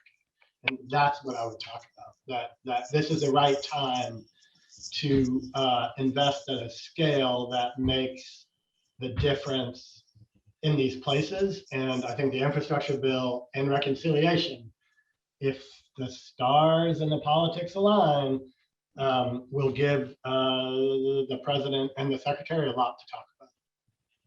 And what would you, just building on this, and then I'm going to open this up for others to ask, what's the case that you would help the president make for the rest of the country to understand how important it is to make this investment in rural America? I think you just have to turn on the TV, and look at any election results from the last 4 cycles. I think we need to reconnect, strengthen the bonds between rural America and the rest of our fair nation. And it is at our collective danger that we let that divide get any deeper. And, the assets in rural America, food and fiber and energy and culture, plus the challenge of what happens when you have 20% of the population, it's not that big, but some significant percent of the population that is rural, that feels disaffected.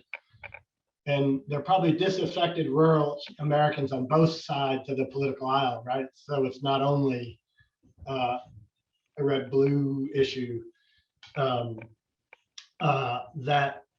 is just not good for our national prospects to continue to disinvest in what is a key part of our country.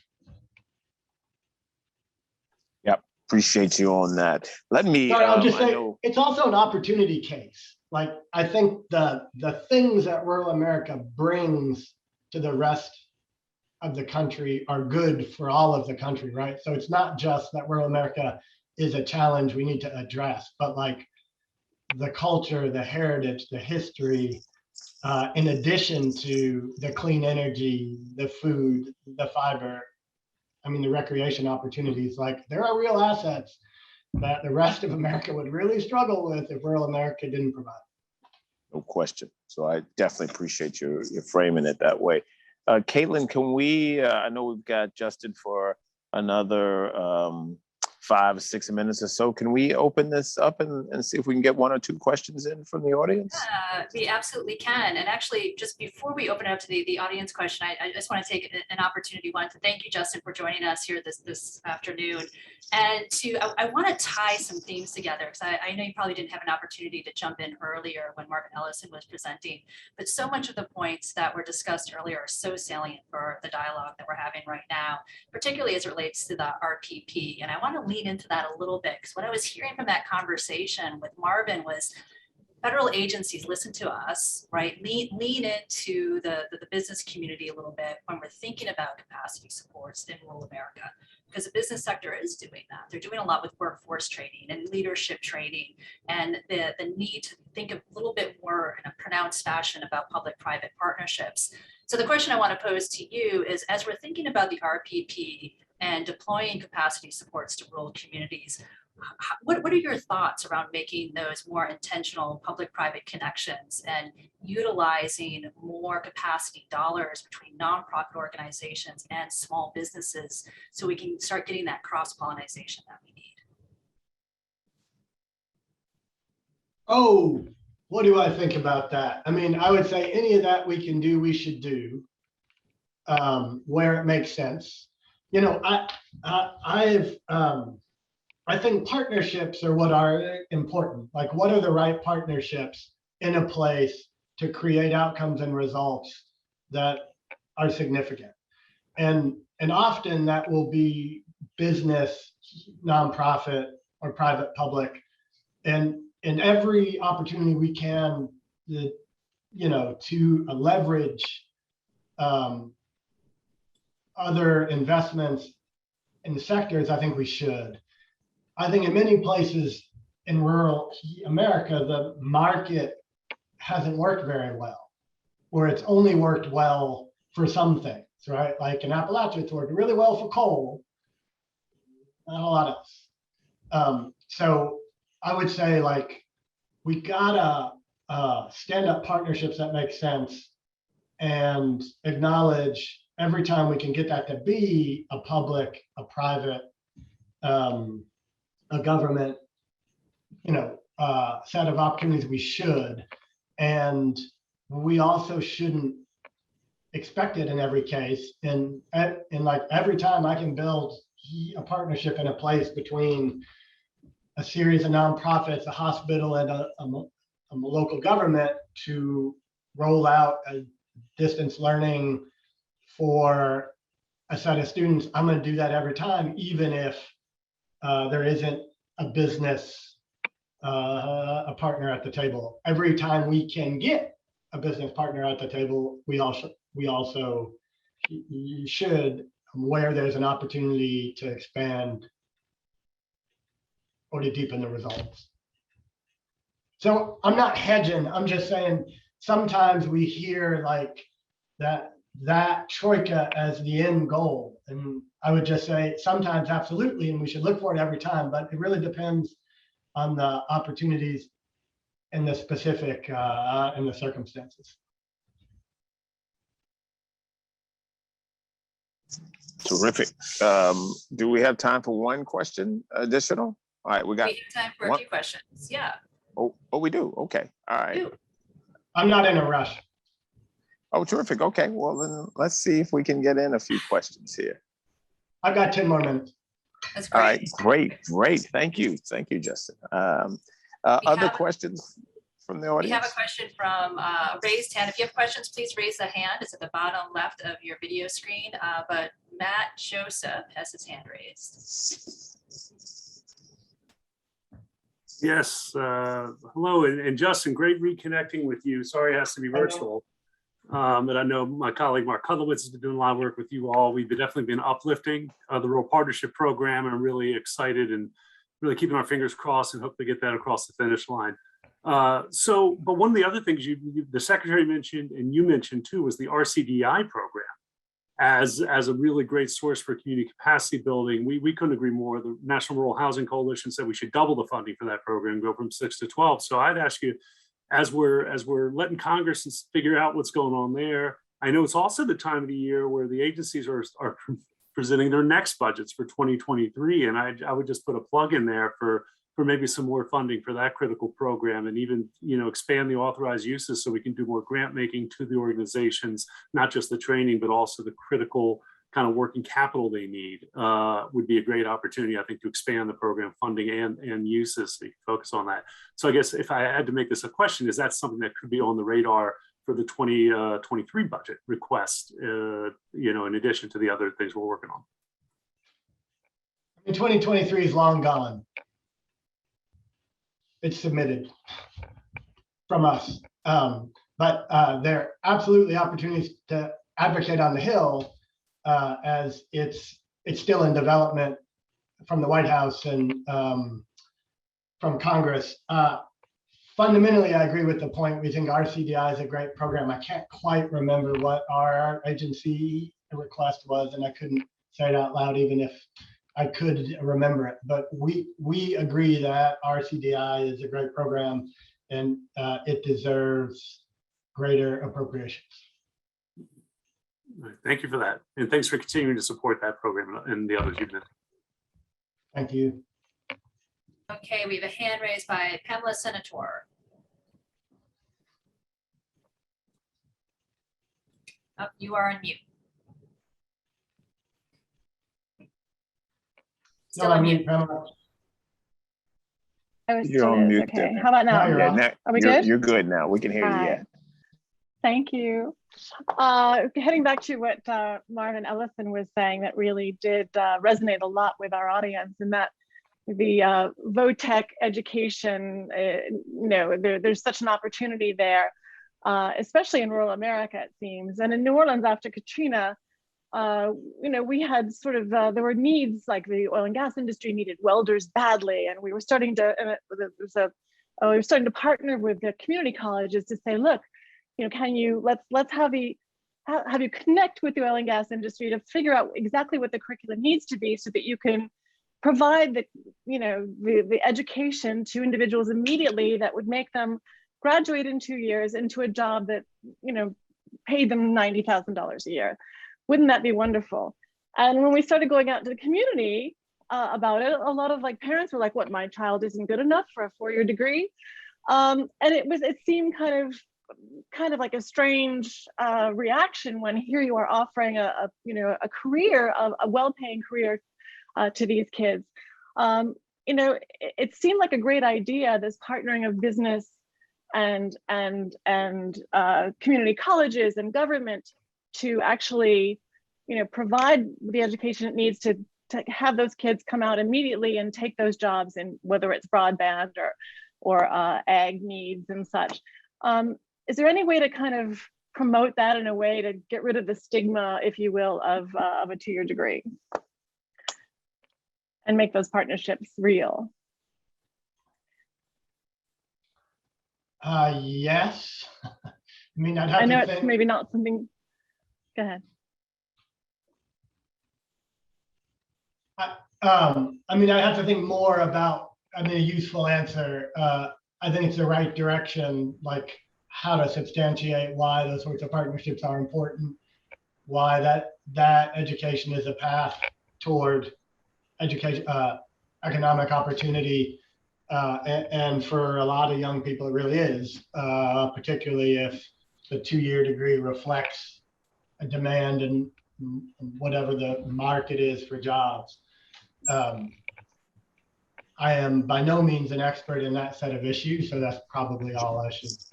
Let me jump in with you, Justin, because I think this is critical for the health of our country. This should be about skills, not credential, Yes. right? Yes. And so the question is, what are the multiple pathways through which you acquire the skills you need to make a contribution to a business, to a community, to your family, to the country? Has nothing to do with a 4-year degree, right? It's how do you get those skills? And there are plenty of licenses and certifications and boot camps and 2-year schools and community college programs that equip people with the skills they need to make a contribution on day one. This is a mindset that the country needs to wrestle with, because if you just look at our country today, look at our workforce. 66% of the American workforce does not yet have a 4-year degree. To the extent we get focused on 4-year degrees, we're leaving most of our talent on the sideline. It is not a recipe. It's not a recipe for being a globally competitive superpower for years to come. So I think you're on to a critical opportunity that the country has that we need to lean into unabashedly. Thank you, Pamela. If I could echo Maurice's comments, that he's exactly right. I work at a community college. We work on articulation agreements with 4-year institutions. But if you think about the education, if you think we had a former college president and he made a comment, the market for education will always exist if there are people who need to be educated. Well, the largest group of people who need to be educated right now are non-traditional students, those 22 years and older that are trying to upskill. And if they believe the only pathway to economic success and income mobility in their life is a 4-year degree, by definition, it seems unattainable to them. But a grant through the USDA for some type of storytelling to talk about the opportunities and the variety of opportunities and the income, to take away that social stigma that's associated with it, because for too long we put a stigma on, a 4-year degree being, that means you've done something different. But here in rural Southwest Missouri, someone who goes through our 6-week truck driving course will earn more money in 2 months than someone who earns a 4-year degree in education and teaches in the classroom. And that is a reality. And it is not a reality that most people in this area are aware of. Someone who gets a 1-year certificate in welding will likely earn more money than a social worker. And we can talk about whether or not that's right or wrong, but that's a financial reality that people are unaware of in rural America. And storytelling, I think, if there was a grant that the USDA could do, there's tons of groups that do, and the Center on Rural Innovation, I know, is going to be on here, I think tomorrow, but they do a great job of storytelling and the work that they're doing in Cape Girardeau. Justin, let me check your time, Justin. How much time do we have left with you? 1 minute? Can I get one more question? All right, one more question for Justin.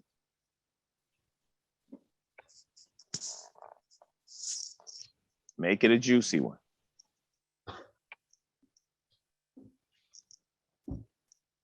All right. If not, we can move on. I will then just jump in, Justin, and just say thank you for your service. Thank you for your service, obviously before you reached USDA, but particularly thank you for your service now at a time when I know it is tough to move and get stuff done in the federal government context. I remember well when I was at HUD, and that was years ago, and it's only gotten tougher. So I want to thank you for signing up. We look forward to partnering with you to make all your aspirations come true. And we look forward to making sure that we partner with you, particularly to make sure that America understands that America cannot be great without rural America being great. And so thank you for what you're doing in that regards. And we'll look forward to staying in touch and doing some good work with you. Thank you, Maurice. I so value LISC and rural LISC, and I see so many good friends and partners on this call. I won't call them all out, but it's a great crew across the South and Appalachia. Appreciate your time and all of your all's commitment, and appreciate your continued advocacy on behalf of these issues. And I just say the more of that you do, the better. We're really interested in there being a concerted, coordinated voice for rural issues, including rural development, not just our programs, but the infrastructure it takes to support a diverse and effective set of organizations. So thanks for your time. I hope that the rest of the event goes well. Thanks, Justin. All the best. Yeah, have a great day. All the best. You too. See you, Karen Jacobson. So Caitlin, I think I'm bringing you back in here. I know we've got 10 to 15 minutes before this segment is over. How about if you and I chat a little bit? Would love that. Some reflections from the field. So I think I have this opportunity, this sort of unique opportunity to turn the tables a little bit and have an opportunity to really interview my former boss here. And so Maurice, with there's been some incredible dialogue today between Marvin and Justin. We've heard just so much from capacity supports to small business to entrepreneurship and workforce development needs. Given all of that, what resonates the most with you? What is really your takeaway in terms of what you're seeing, especially from corporate America, for an investment strategy in our rural communities? Yeah, I would say there are at least a couple things that resonate with me.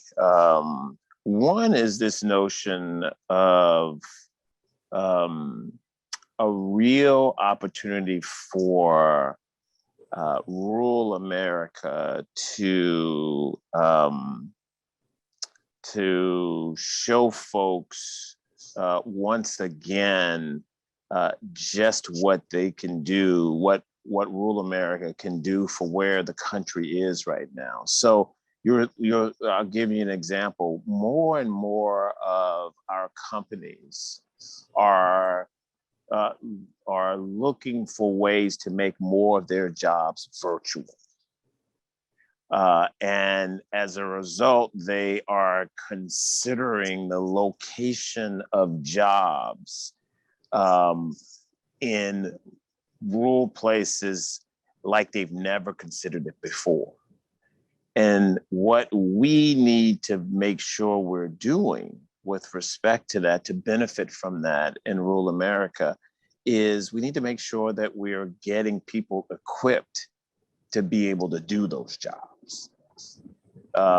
Because I think the opportunity for us to get folks who are already living in rural America on a family sustaining journey with these new jobs, and frankly, to attract talent to move to rural America, given that more and more companies are looking to make more and more jobs virtual. I think it represents a huge opportunity for the country and for rural America. And I don't think there's any turning back on this one. And so every rural community needs to be thinking about what it needs to do to attract talent and get that talent equipped for these jobs. That's number one. I think number two for me is definitely this capacity piece that both Marvin and Justin mentioned, and our need to keep capacity building at the forefront of both the public and the private sector here. And I include in capacity building the infrastructure stuff that folks are talking about, the broadband, but also investing in the capacity of organizations to do their jobs better and at greater scale. And so I think those two themes really jump out at me as being as things that we need to all lean into, and as things that I think have different opportunities in the wake of what we have just been through in the last year and a half, now almost two. Absolutely. And I want to take this idea of capacity supports and really kind of lean into this a bit more to understand really how it's evolving, especially as you brought up earlier in conversations, climate change, right? Really, and the need to be really embedding a climate change strategy into all the work that we do, whether in rural development. And so with the climate change, as you know, just fast accelerating across the country, from wildfires to hurricanes to droughts. When we think about capacity supports, that they become very different, especially in some of these rural communities. And so I'd be really interested in what is your take, and what are you seeing from even a workforce development perspective in terms of what do those capacity supports really need to evolve to be if we're really going to tackle this sort of adaptation and resilience needs of these communities? Yeah. So, I think there are two or three things that that come to mind for me. One is, and this may not be considered capacity, but look, the climate change is creating new industries, new jobs, new skills that are needed. And rural America is definitely positioned nicely for particularly some of the energy stuff that we're talking about, whether it be wind or solar or other things that people are in need of cheap land and other things to actually produce. So one of the capacity building pieces that I think is an opportunity in rural America is getting people and getting sites ready for new industry, ready for new jobs, and ready for hopefully a supply chain that can actually surround these new opportunities. That's number one. Number two, we're also seeing that you're in need of more capacity. Well, let me put it this way. There is still a great deal of, I'm looking at rural Virginia now, and one of the things that we're seeing happening in rural Virginia now is the need for more of our rural communities to have warehouses to store goods, right? So because you've got folks now who are already buying goods for the holidays that need to come in and be stored, we're looking for storage space in our rural areas, relatively less expensive, for goods that will then be transported. And this, I think, is also on the capacity side, but this is real estate, right? It's rural areas need to be thinking about how they can take advantage of the supply chain needs that the country has to move goods to and from places, and the desire that folks have to find relatively less expensive places to store those goods. Those are things that come to mind for me as things that present real opportunities for us now and into the future. Oh, there's absolutely no question. Actually, when I think about this, I come from the state of Louisiana, as you well know, and just thinking about Louisiana and the number of ports that we have, inland and deepwater ports, 44. The majority of those ports are located in rural communities. And so that's a huge opportunity for us to start making those sort of investments around strategic planning of hubs like that. One thing I want to do is kind of go back and tie in, which I found really fascinating, an earlier point that was brought up about the stigma of certification and training and going after more of a certification and trades-oriented opportunities versus a traditional four-year degree. And with you at the helm of OneTen right now, how are you working through that? How do you broach those sort of issues right now from an equity perspective? And what are the sort of conversations you're having to address those sort of issues? Yeah, it is definitely something we are wrestling with. So the OneTen Coalition has as its North Star, as I mentioned, hiring and promoting 1 million Black talent who don't yet have four-year degrees into family-sustaining careers in jobs over the next 10 years.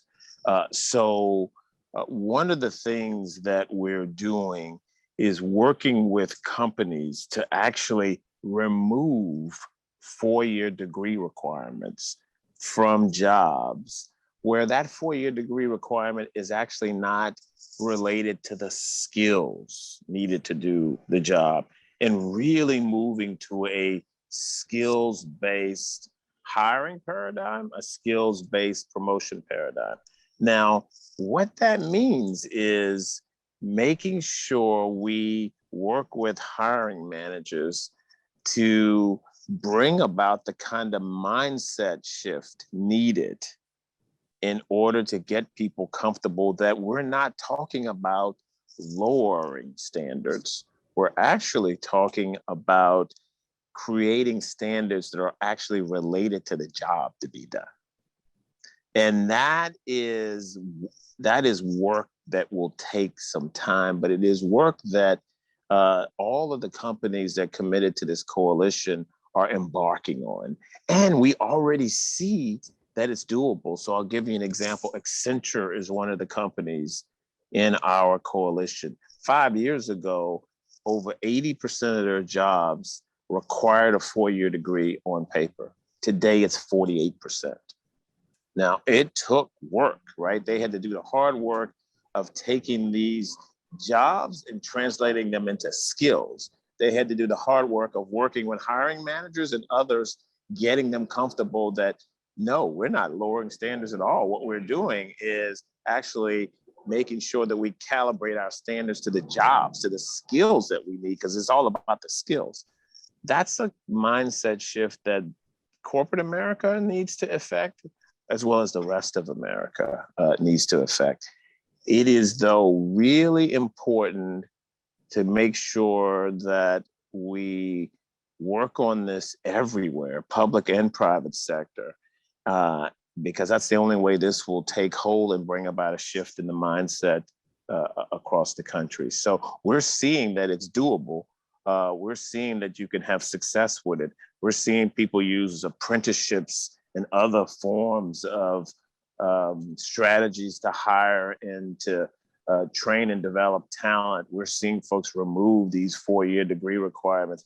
I joke with people all the time, the notion that I have a BA in political science, that anyone should interview me for a job that deals with coding before they interviewed an individual who has who's been to a 6-week coding boot camp is a crazy notion. You should never interview me for a coding job, right? And so that's the kind of stuff, the nonsense that we've got to fix in our country. Incredibly, and to be transformative to boot on all of that. I know we're at the hour. We're almost at 4 o'clock. Maurice, it has been an absolute pleasure. Nice to be with you all. So much for being here. I just want to offer you the opportunity to make a closing remarks before we head off and before I talk a little bit more about the logistics for the upcoming workshops. I want to thank Rural LISC for all it's doing. I want to thank the whole Rural LISC network. I want to thank all the folks who are laboring in the vineyards in rural America throughout the country. As I said before, America cannot be great if rural America is not great. I'm a son of a small town of 1,200 in Virginia, Southside Virginia, as we call it. And this is for me personal as well as professional.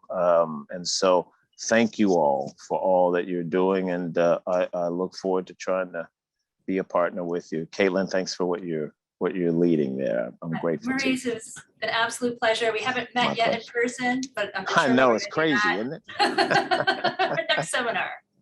This But year. right, absolutely.